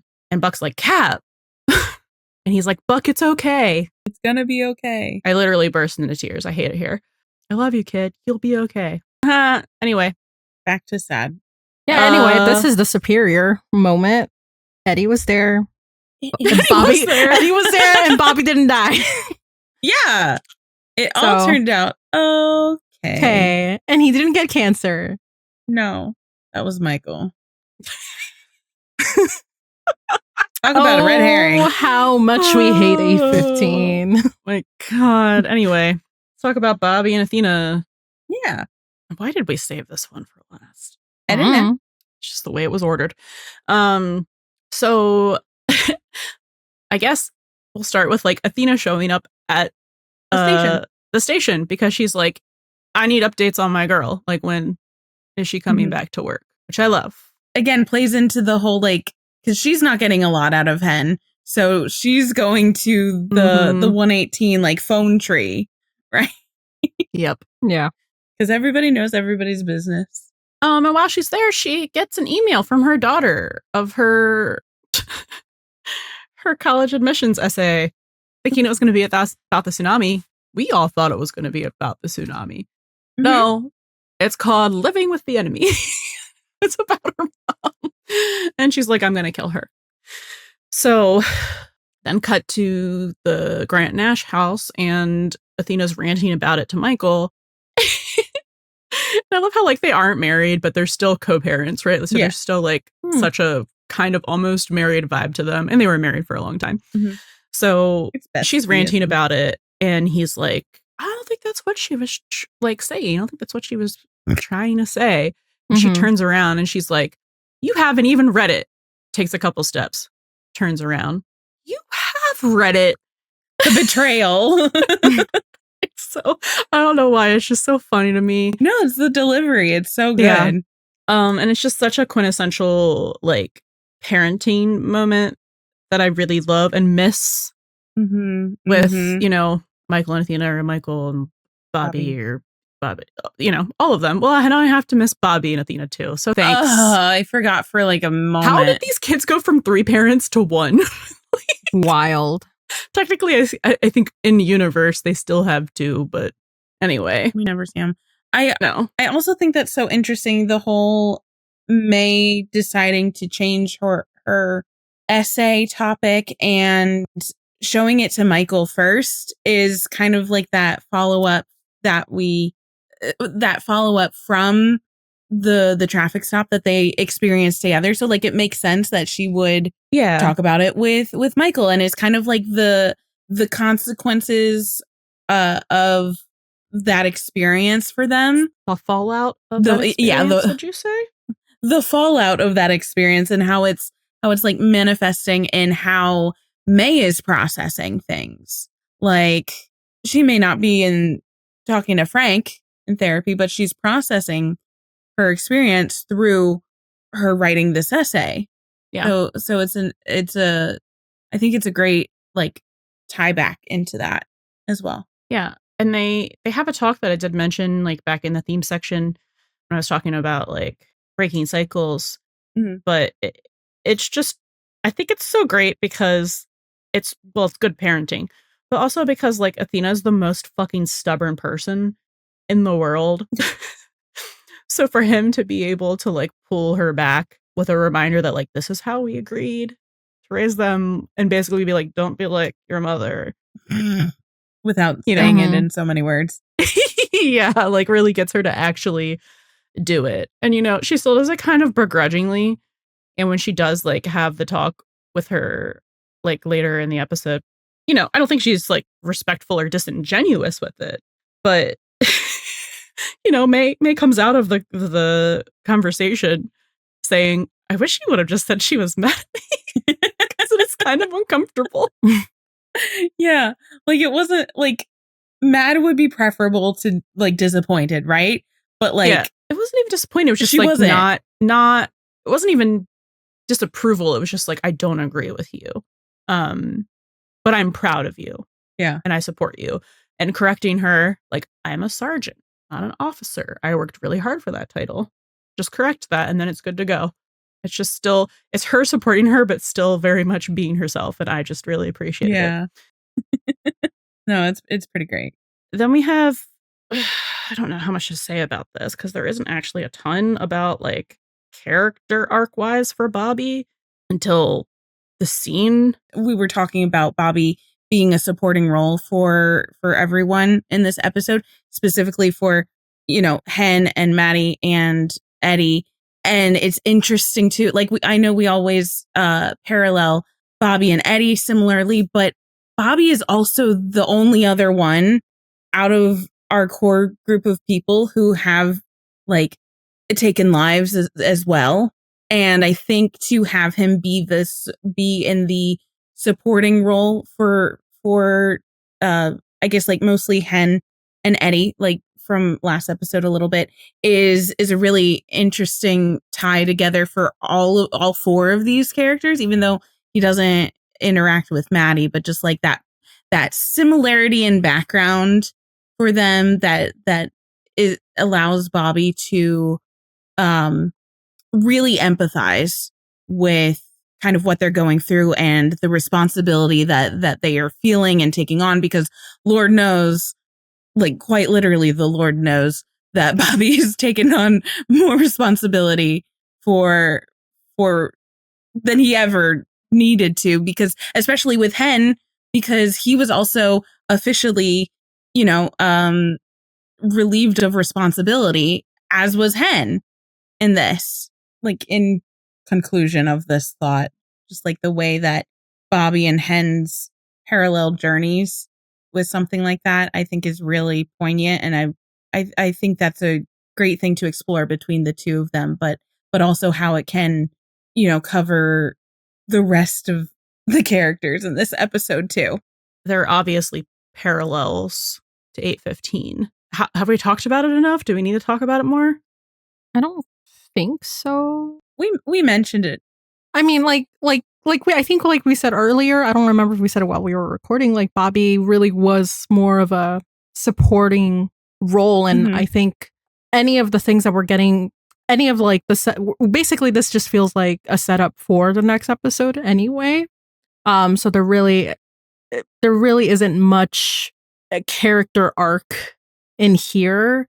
And because really like Bobby's whole thing was being supportive, and then also being like, there was more, he was doing more like more taking on actions and, being captain at the scene and us. And again, it's really set up for the next episode. But that does, all of that does very much parallel 815 of him making sure all of his team gets everyone out is safe. Yes. I think we mentioned in passing some of like the direct parallels of like Athena saying like, I'm not ready to be a widow yet. I'm not trying to make you one. It's my job. I don't have a choice. Do not get sick on me. In hindsight, right? Like watching this episode with Bobby's storyline, even though he is like more of a supporting role in this, but like it gives like the like weird kind of like premonition-y vibes now, like fate is coming for Bobby, but today was not the day. But it's like it's so weird how it's recontextualized once again. Yeah, like it's so I hate that. It's so similar. Like I hate that it's done that for all these episodes before we've done, you know what I mean? Not even just for rewatching it, just for the podcast is annoying, because then we have to keep talking about the storyline we fucking hate. Well, and that's the thing we said in our grief special. It's like this is going to permeate the entire show, especially on rewatches, because it like still said recontextualizes stuff. So thanks a lot, Tim. It just feels like really weird now. Yeah. Like serendipitous, but like in a bad way. She says, I am not ready to be a widow. Well, girl, I hope another 5 years was enough for you. Oh, God.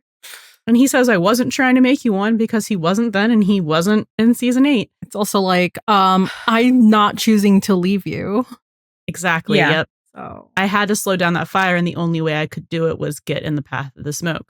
You know, it was the same thing. It was like he had to be there on the call. Yeah. And the tear wasn't his fault. And obviously he was always going to give the cure to Chimney, because like he's the captain and it's his job to make sure that all of his people are safe. Yep.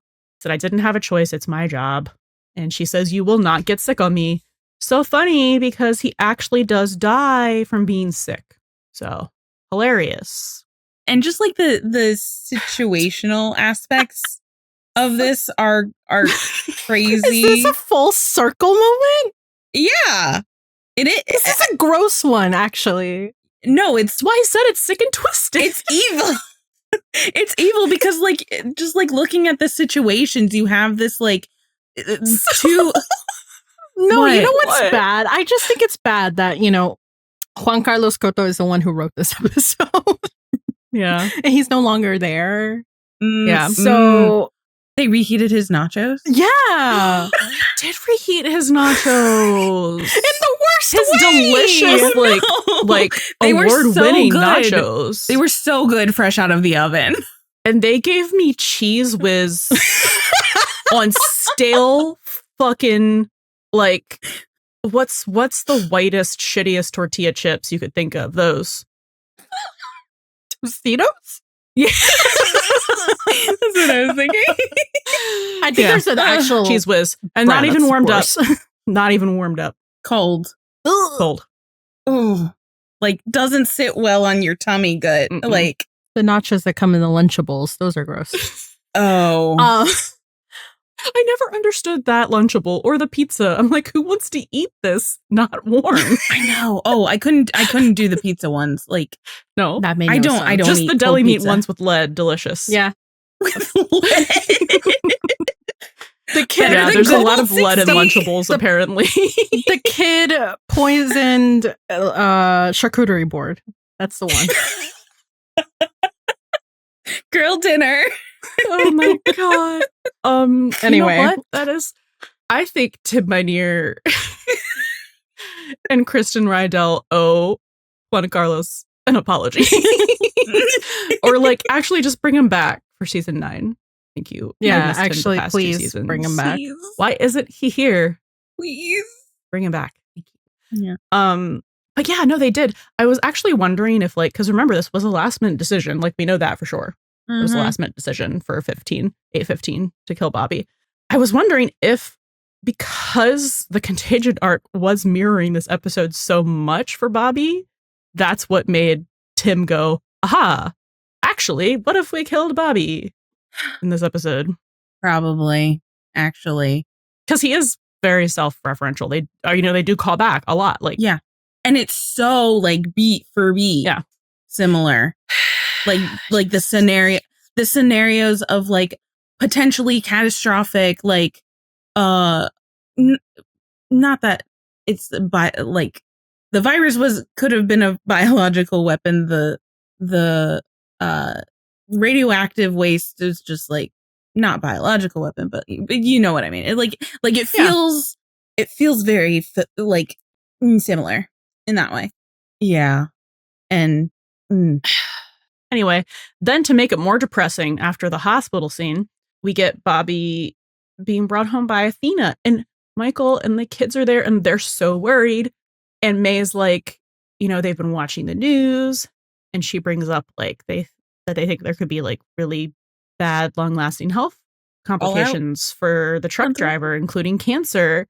And he's like, oh, like I was wearing protective gear and I wasn't in there as long as him. Like I feel fine. And like the relief on everyone's face. Anyway, This is horrible. This is really upsetting. I said it's sick and twisted. I know. Yeah, and like that's the thing though, is like this does do it better because you've got like the extended Grant Nash family there. You've got Eddie there. Like well, actually, it's weird because Hen isn't there. Oh yeah. So in one instance, we have one of the 118. She was there in spirit. She was in a traffic jam. That's the reason. That's why they had to suffer through traffic. At least they were. Why she is was it in always the a gay same person missing? state. That's homophobic. That is kind of. I mean, so like, yeah, that is weird. That is weird too. But like, at least we can now like almost transpose like if Eddie was there for 8:15, it would go a little something like this, and It would have been I'm better. upset. That's all I know. It would have been better. Upset. Anyway, Yeah. Oh my god. depressing stuff on rewatch. You know it's not depressing? What? Gay shit. Yeah. Yay.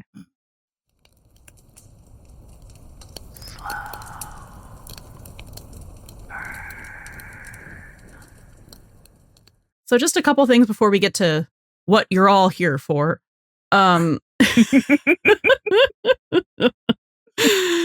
the first call, on the meteorite call, Eddie is just like doing his like goo I'm so fond of you face at Buck's little fun facts and just like antics. And when he explains to, I can't remember this girl's name for the fucking life. Olivia. When he explains to Olivia that Buck knows, she's like, how do you know this? Instead of going, he's autistic or has ADHD, he says, Buck was in a natural, like he was there in the tsunami. So now he has, his hyperfixation is natural disasters. He's like, let me explain my husband's antics to you. So like adoringly too. And then Buck is like, it does this cute little nod, like, I'm so proud. And I'm proud that you know that and that you're speaking for me. Like, it's I don't know. It's just cute married behavior. I mean, also, like, I feel like by that point, like, this is how, like, that's that trend that we start seeing later. Because of that one scene in season 5 where he's like, oh, Buck goes to the LA Zoo and he's got it all memorized. Like that he takes Chris all the time. So like it's kind of like, okay, so he's definitely for sure like talking Eddie and Chris's ear off with all of these like natural disaster fun facts, and you know, like that's just him being they love it. He's so fond of it. Well, he's the official Buck translator, and we see it in 805 as well. When he's translating him to his own boyfriend. Oh my God, yeah. Because, well, he's his husband, not Trump's boyfriend. Yes. Oh yeah, 100%. That's why he's sitting right there on his. That's his partner. Okay. The other guy has a visitor's badge. I'm gonna be really sad when these Coke cans aren't here anymore. And I don't get to. Then we have Buck tells on himself that he slept with. Is that the therapist I slept with? And Eddie's like, you slept with your therapist? And it's like, we're going to talk about this. That's the face he's making. And Buck's like, I was going through a phase. Didn't you just go through one of those? And it's just such married behavior. Because it's like, yeah, I'm dismissing this. And I'm going to say the exact thing that's going to make you shut the fuck up and not be able to look at me. It's pigtail pulling. Like, yeah. He's like, yeah. Most of their interactions in this episode is a little bit of like classic pigtail pulling. This is for sure. Isn't this also kind of like reminiscent to like the it's in season 4 when they're like, oh, I was wondering why Buck was reading a book, and then like Buck is like talking about he sells Eddie out about like his interaction with Anna. And then oh god, I'm trying to remember. Gives him the look. He gives him the look, and then he says something else that was kind of reminiscent to this. He was talking about love language because he was like, why is Anna's, everyone reading? And it was like babies, something girls. Women, whatever. Babies, babies, like medicine, women, or textbooks. Women. That's what Hen says. And then Buck's like, Eddie, what do you think Anna's love language is? Does he need to know that? Yeah. Why does he need to know? He needs to know why everything is he thinking about that? Eddie. So interesting. But then Eddie's like, traitor. It's just a bunch of teasing going on. Yeah. I love them. And hate them. It's so just much. Great banter. It is. They have good banter. And they continue to have more banter. Yeah. Welcome to our second scene dissection. We keep doing this. Scene dissection, but slow burn edition. Can I preference this with, we were going to talk about this anyways, right? We were always going to talk about this anyways, and we were going to talk about it anyways in the manner of how gay it is. Well, yes. In the time, in the last month, perfect timing for us in classic buddy system fashion somehow, serendipitous, one might say. Well, Mr. Oliver Stark and Aisha Hines went on a podcast that like week of upfronts, or it came out the week upfronts. It was the Smith Sisters Live podcast. Hilarious podcast. Oh my God, they're so funny. It was really funny. Listen to it if you haven't. They are fantastic. They do a lot of like pop culture stuff, but this was, I think, our first time listening to them. It's on Sirius XM, Spotify, Apple Podcasts, all of the stuff. And within that podcast, or within their conversation, and the three sisters are absolutely big fans. Like they love the show too. So that made it just like really enjoyable. But they did do a little thing during their conversation where they read some of the lines and stage direction of the kitchen scene here. And honestly, you should just really go watch it. It's so funny because they don't say what scene that it is, but they were like, can we read you a scene, and just kind of understand get your take on it.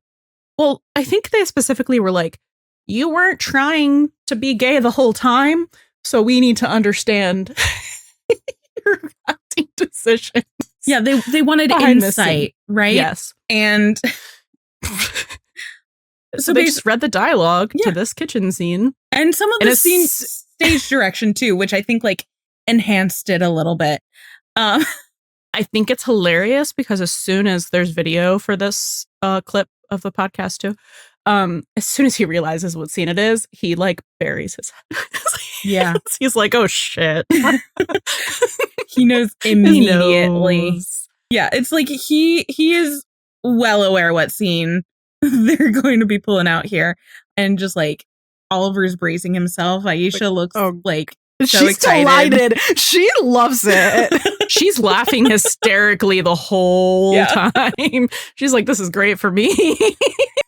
She's like, this is like evil. This is what I would be doing. She is us, basically, just like watching. Yeah, in- she's like, what good food. in rapt I love when attention. people torture my best friend. And yeah, basically they make him sit through that whole reading and then they finish and they're waiting for him to say like what his motivation and thoughts were behind that. And he just goes, yeah, that was super gay. just like, that's it. Yeah, that's super Thank you. gay. Like, We love a man with brain cells. so, from the horse's mouth, if you will, Yes. this is a super gay. This is super scene. gay. This is super gay. Yeah, like, and then he talks about how he's grabbing his belt. So keep an eye out for every single belt grab. Yeah. Oh no, Rachel. Yeah.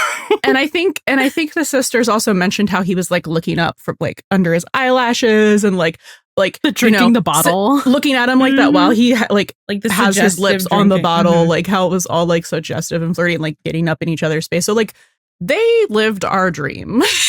Like this is like the sisters kind of like interrogation that I would also like to know. Mhm. Yes. But I think it's hilarious that he gave no reasons. He was just like, "You're right, Yeah. that is super gay." Just try and explain it. Cut At and all. dry. It's No, super he was gay. just like, "That's super gay." And he also mentioned that at one point he was talking to oh yes, I think Tim, and he said the writer, but we know it's Juan Carlos Cotto. Mhm. yes, our man. So yeah, so Oliver was mentioning that like Tim was saying something about He was like, "This is just like a Yeah. normal conversation, a normal between conversation. two guys, right?" And Carlos was like, "I'd never talk to my best friends." And Valid. Oliver was there for that conversation, and it's just Yes. like, yeah, the writer of this episode and this scene wrote a scene of two best friends Mm-hmm. acting in a way that two best friends, platonic best friends, would not act. So it's like, what else do you want us to do with that? Mm-hmm. Confirming, no, this isn't a normal conversation. This is actually very abnormal. They are not normal. It was Tim Buck who and Eddie are asked, not right? normal. Yeah, Tim was like, yeah, this is a normal conversation. You're right. And when Carlos Cotto was like, no, man. No, No, it's not. This is not normal at all. my dude, no. So, like, I also really now want to know, like, I mean, besides what we can garner of the intention of the scene being just like them getting closer, like emotionally, and also very like flirty, and just like, just tell me how this popped in your head. Well, because it's in character, because they've Well, been yeah. writing them romantically since they met. Yeah. Anyway. He's so galaxy brain Oh my God. Okay, so with that preamble. going over the beginning of this conversation and getting to the point where Buck says, especially if you aren't around. And that's when Eddie is like, oh, we're not talking about Maddie anymore. No. Oh, no. Subject change. Yeah. Yep. I think I mentioned this very briefly earlier. He is very like, kind of like, huh? You're still feeling responsible for this? Like, I'm over it. He's not, but He's not over it. he's presenting like he is. Yeah. Mhm. But he's like, oh, we're talking about this? I was not aware we were going to talk about this further, literally ever. That's not how I function. But Buck says, like, I'm sorry I wasn't there, Eddie. You and Chris needed me, and I had my head so far up my own behind with that stupid lawsuit. And Eddie's, he's doing the thing he always does, which is like, it's fine. We don't need to talk about it. I don't really want to talk about it. 810 comes to mind. Mm-hmm. When they're in the car, and Buck is trying to talk about it. And he's like, it's fine. We're both tired. Whatever. He's trying to like shake it off, and he succeeds that time. But this time he's like, we're way past that. And Buck's like, I'm not. I should have been there. Eddie looks like he's gonna cry. Like he's doing that lip thing he does when he's like holding back tears. Mm-hmm. And, like, when Buck apologizes. and, like, the head shake. Yes, the little head shake. And I really think, how many times has Eddie ever been apologized to? By someone who let him down, by someone who left? Probably zero. Probably never. Like to him, it was just going to be enough that Buck came back. Yeah. And that Buck is there. Right? Yeah. Like still, hurt feelings about it because of everything else going on. But he can push them down and get over it. Right. But the fact that Buck is back, like he forgives. He really does forgive him. But like there's still hurt there. And like there's abandonment issues. Yeah. So the fact that like Buck cares so much about it that he's still thinking about it, even though, Eddie basically gave him a get out of jail free card like twice, that he's still thinking about it and, upset that he wasn't there, that he wanted to be there for them, that he regrets it, that he's apologizing. Like that's huge for Eddie. Mm-hmm. Yeah. And blessedly, Buck puts him out of his misery by giving him an opportunity to, not talk further about that emotion, because he's like, maybe I could have talked some sense into you. Yeah, it's another tone shift.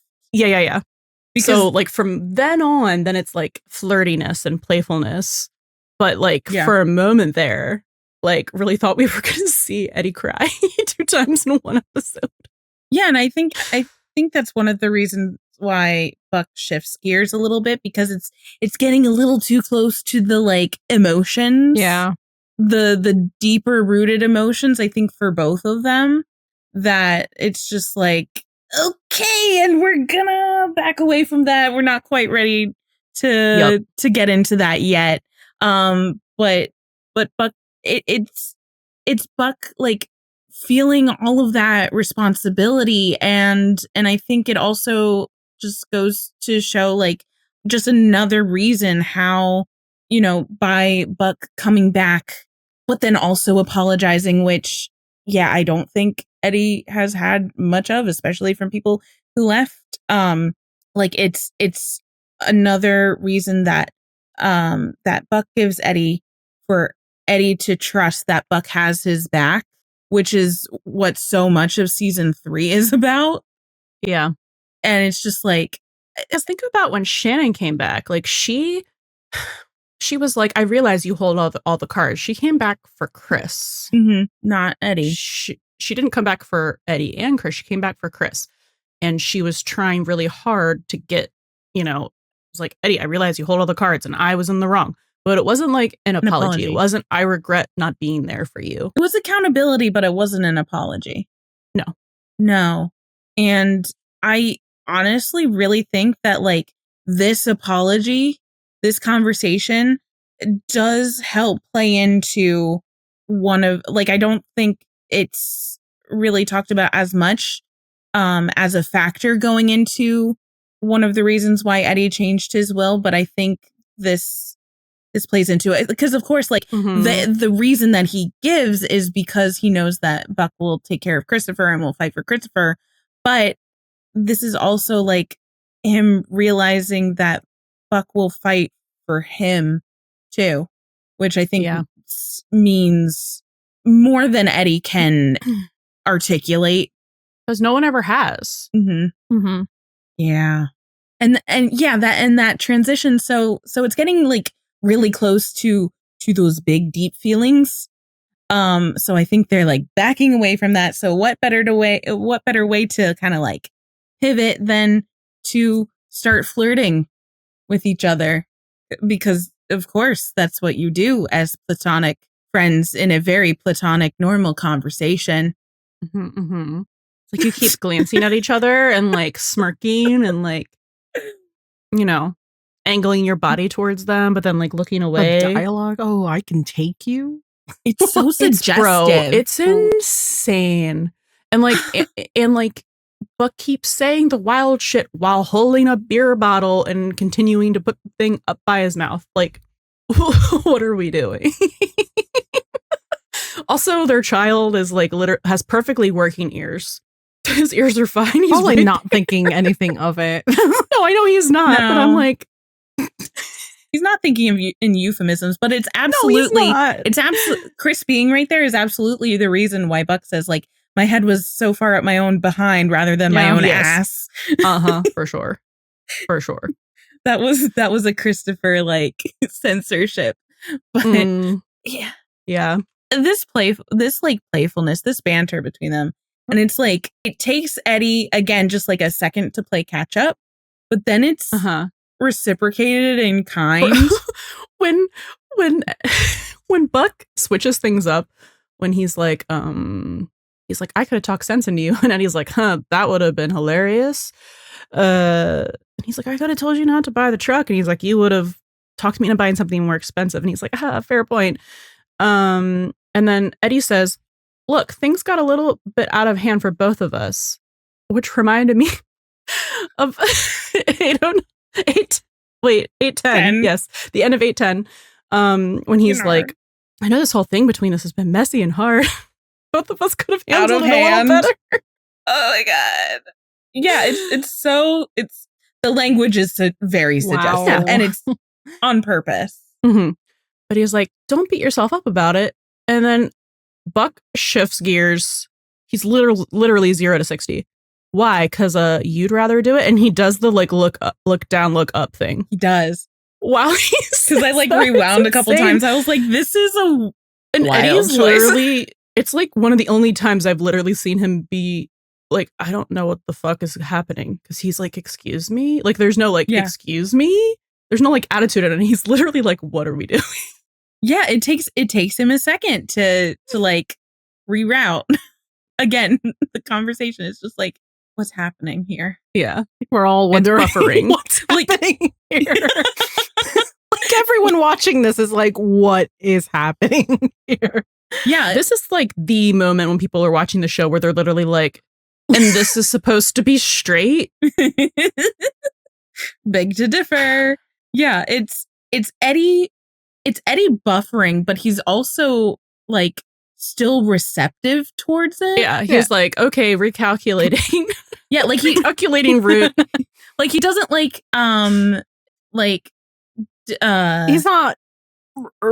he's not shutting it down. That's the word. It's hard. Yeah. It's like resisting it. I was like swatting it away. Like he's just like, well, elaborate because I have no idea what we're doing. Say more things. So says. Whatever you do it, and I'll pick up. So he's like, come on, Eddie, if you're not gonna be honest with Frank, like at least be honest with me. Just like another reason why or how Buck and Eddie know each other so well, because Eddie didn't say that. No, but Buck knows. Yeah, because he's like, who said I wasn't being honest with Frank? And he's like, you said you two weren't clicking. And he's like, maybe I'm just not a therapy kind of guy. He's like, right. You prefer to work it out in the ring. I hate them. When you guys watch this scene, whether it in the episode or it just like comes across on the timeline, do you mouth all the words to this too? Yes. Okay, good.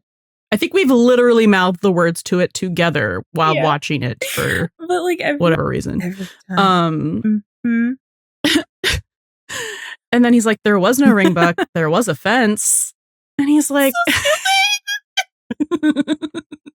this is him flirting. So unfortunately, it works. Still no Buck. Game, but it works on Buck. Because Buck also has no game. They have game for each other. They're no game for no game. Like it's because they're loser for loser. Remember, he's got a silver star, so anything that comes out of his mouth is game to Buck. That's true. Well, Eddie said it, so it's great because he has a silver star. Exactly. So Buck says, he's like, come on. You don't think while you were going through your phase, just maybe you were throwing your punches at the wrong guy? He wants to do freaky shit with him so bad. It's this is such a wild thing to say. Oh my God. And the way he's saying it all flirty, like, you could throw me, like, you could knock me around. I'll let you hit me. Like, it'd be fun. Like, it's this weird, like, layered thing because it is so flirty and a little bit kinky. But it's also like inspired so many fanfics. It's also a little bit like self-flagellating for Buck. Yes, He's a like, little bit. I know, like, I deserve it. I feel responsible, but also like I would be into it. And he's like, seriously? You're going to make it about you again? But he's not like angry. Like, it is literally still the same flirting voice. It's lighthearted, yeah. And again, Eddie is also taking sips of the drink in between saying all the thing. It's very, all of this is so purposeful. Like, literally fight me that it's not. It's like a tennis match. Yeah. Right? Because one serves, the other like. Oh, and the way the shots cut so fast back and forth between them, and a lot of them are like, you know, just like shoulder up. Like they get closer and closer. Yeah. And Buck's like, look, I'm just saying you were pretty pissed. I thought for sure that in the grocery store you were going to take a swing at me. And he keeps saying it like, I wish you would have. Like, the voice is saying it while he says the shit is so wild. The cadence of this delivery. Wild. I thought you were going to take a swing at me. And that is why Oliver Stark was just like, yeah, that was super gay, because there literally is no heterosexual explanation for any of this. And he has eyes and ears. No, the wild part is that he said that in the same podcast, like, I'm not sure we want to go there. Say it. Just say it. We'll cut it. No, because he says that the day of, with stuff like that, like, they weren't thinking about it in that way. But like, but that's how it was written. Seeing how that's how it was written. That's how they acted it. That's how the blocking and the addition of the beer bottles that I'm sure they were instructed to keep drinking from. So like, it's just, it was the intention, even if it wasn't their specific intention. It was, or at least like production's intention. Whether it was just writing and or directing, whatever, there was intention there. So the cadence, how is that anything else insane. but like flirtation? So he's posturing himself up too, like classic Buck. Like, and Eddie is making these faces where he's like, he's not able to look at Buck right now while he says this. He's like, not that you didn't deserve it, but I wouldn't do that. You're on blood thinners. He does keep looking away, doesn't he? When because he's a little, he doesn't really know what to do. It's almost like he's getting a little flustered. We also know that that Eddie maintains very good eye contact. Like in 303, when he is following Buck's gaze to like hold it, because he's like, I have something important to say and you're gonna listen to me, goddammit. Like, so we know he's good at maintaining eye contact. So when he ends up getting kind of like shifty eyed, it's normally because he's emotional, or it's something that he can't look at directly. So I really think he's just flustered. And it started with that, excuse me? Because he literally was taken the fuck out. Like, what are we doing? Yeah. It's not that he's against what's happening. He just is like, this is just catch me up to speed. Right? Yeah. This is a little different. Then Buck grabs his buckle. I can't. While actually can't. Inching up into Eddie's space, says, well, I'd still take you. Playing it like a movie in my head. It's just like, were you doing the same thing? No, I'm watching it. and then Eddie like tilts his head and he's like, you think so? And Buck doesn't even let him finish. He's like, oh, I know. Like just like the delivery of that line, but also like the physicality Buck takes on. It's like this kind of like performative, like, yeah, I'm cool. I've got game. Like I'm cocky, Buck 1.0. Wait, I think I lied. Hold on. This is important. Please hold. That's 011, not 911. Thank you so much. New spinoff. Oh my God. It's like the Buck earworm on steroids. Like that entire scene is that cadence that like I can just hear it. Mm-hmm. Yeah. And I have to do the faces. Good God. Okay, I lied. Okay. He says, "Oh, I'd still take you," while literally pulling, he's like smirking, looking at him, and then pulls the beer bottle up to his lips. He's like, "Oh, I'd still take you." And then Eddie, after he was looking completely in the opposite direction, looks back and says, "You think so?" And swallows really hard.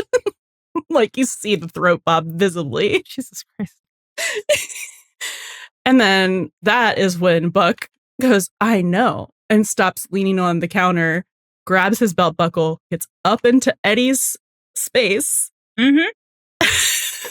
delivers the line of all lines, and says, "You want to go for the title?" And Eddie can't look at him. He literally can't look at him. And neither can we. He's like trying to think heterosexual thoughts. Also that his child is right there. Heterosexual thoughts, my child's right there. Heterosexual thoughts, my child's right there. They're doing a whole ass mating ritual. It literally is. In front of their child. Like, so he makes this smile, and he does this little smile, takes a huge swig of his beer, and then cuts to the three of them having family time on the couch. And it's that like ramping up of tension and then completely undercutting it. Yeah. With like, oh, that is not what you were working up towards. It's not where you thought it was going. It's so masterfully done because you do feel the tension. Like it is getting like, something spicy and it's getting spicy. And then it's like, oh, family friendly fun. Rated Which is G. still gay because it's two dads and their kid. Yeah. And he'd be like, "This is my kind of therapy." Oh, spending it with your two favorite people, your co-parent partner and your kid. Interesting. Yeah, and Christopher being happy too. Definitely. Because he has his Buck back. The unit is back together. Like, well, every day of the rest of your life could be just like this. I know, right? Why haven't you done anything about that?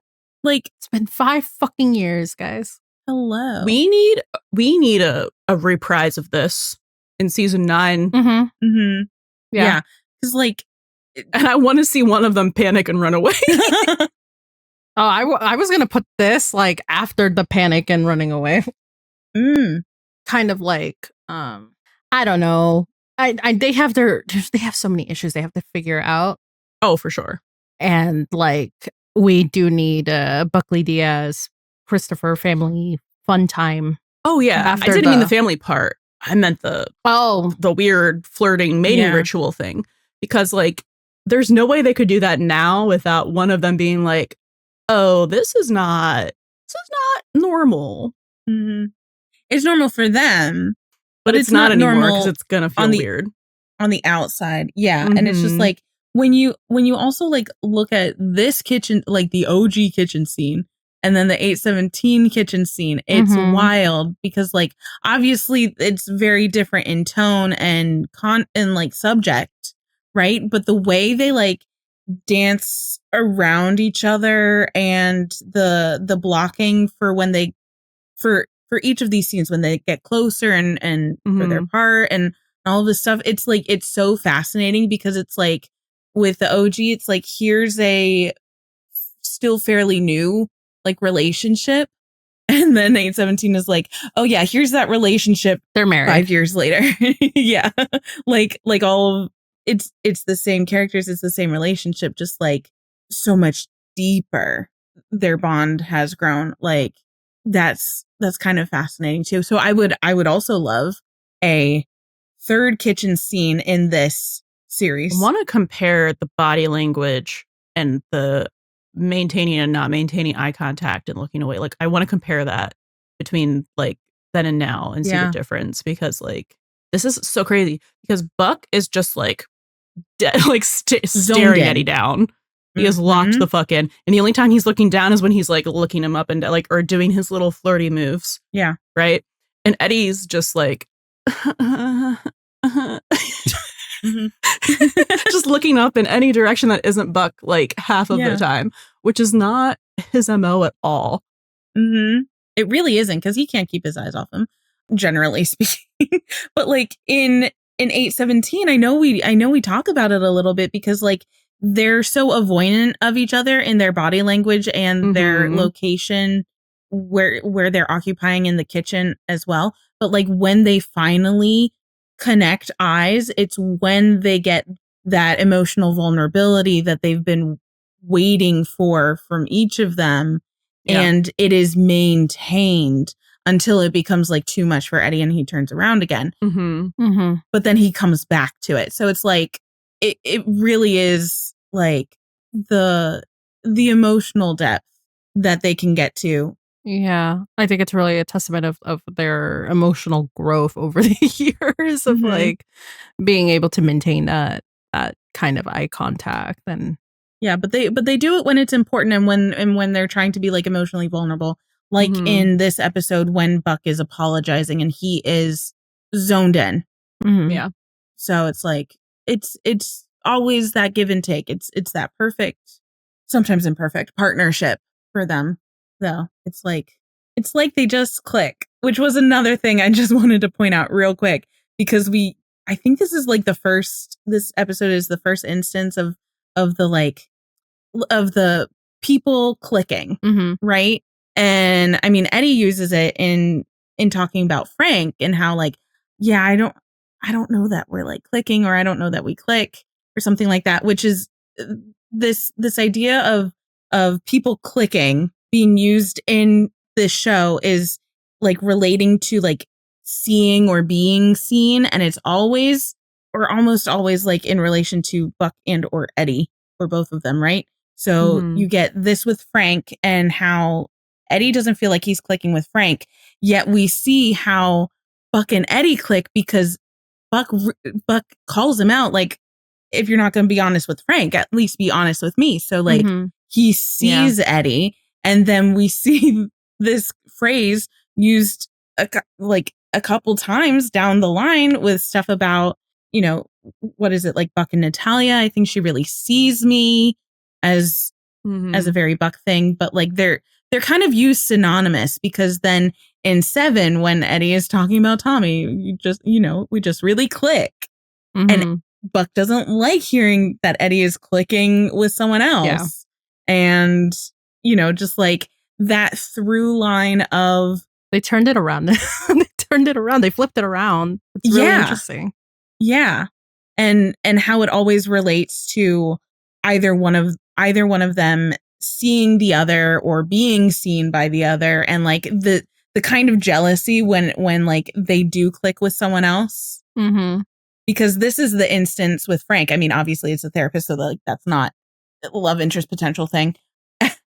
But like that's the instance where like they don't click, right? And then Buck swoops in as like, you click with me, I see you. And then it's that weird like inverse in the other 2 times, or the other couple times that they use it. So interesting stuff. Yeah.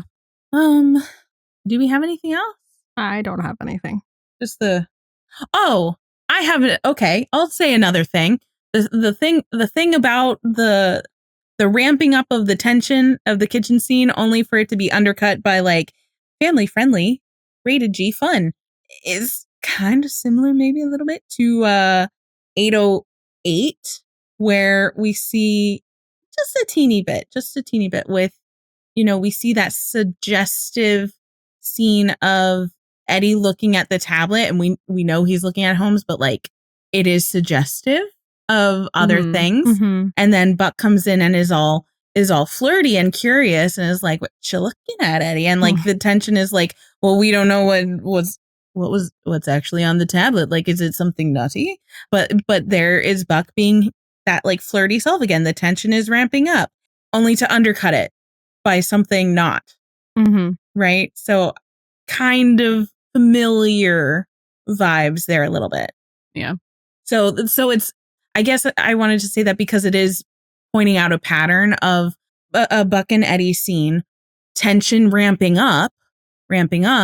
You think it's going to go somewhere, and And then the rug gets pulled out from under you and it's undercut by something like totally not what you thought or something totally like non-suggestive anymore, right? Like just interesting stuff. Like they're edging their way there.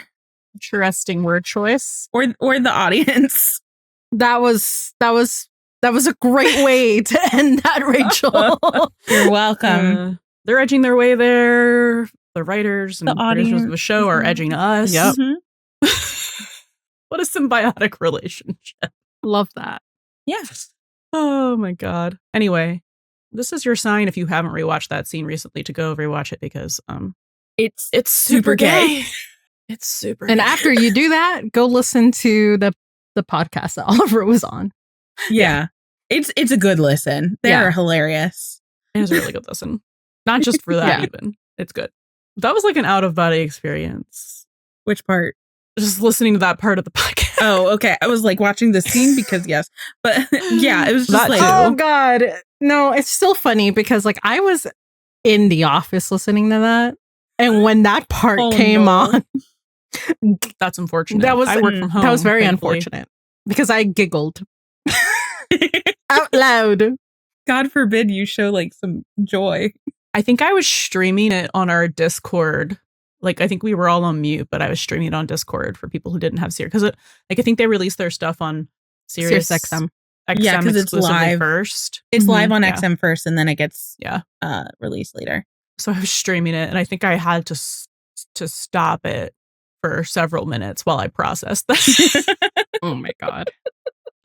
Just his choice of reaction to that, like, yeah, that's super gay. Like, It's like, Weebin knew, but like, you didn't have to come out the gate so hard like that. With Like, the steel chair. You Really? really talked in circles around that. Like, you could have done something, but he was just like, no, that's super gay. he did not mince words. No. Listen, It's he just had like 4 pairs of eyes on him. Like, so He had 4 women who were like not about to accept any bullshit. So yeah. yeah. He made the wise choice. All of them were like, yes, give us the heterosexual explanation for Please And he was try. like, There is can't. none. I Can't. can't. There's none to be found. Go fish. Oh, God. Yeah. What a great episode.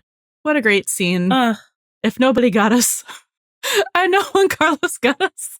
for sure. This is just like, yeah, this scene, platinum. Goes Oh, yeah. platinum in our living rooms. Mhm. Like, quite Triple honestly, platinum. Yeah. triple platinum. Absolutely, it does. Oh, God. All right. Well, remember, don't go for the title. But if you do, Take a buddy with you. Thank you for listening to the Buddy System Podcast. Can't get enough of the buddies? Subscribe to our Patreon for access to our Discord community, full reaction videos, and even more exclusive content. and if you really want to make our day, leave a 5-star review on Spotify or Apple Podcasts. Please come yap with us on your favorite social media platform. We're at Buddy System Pod everywhere. That's BUDDIE System Pod. Catch you next time. And don't forget, Bring a buddy with you.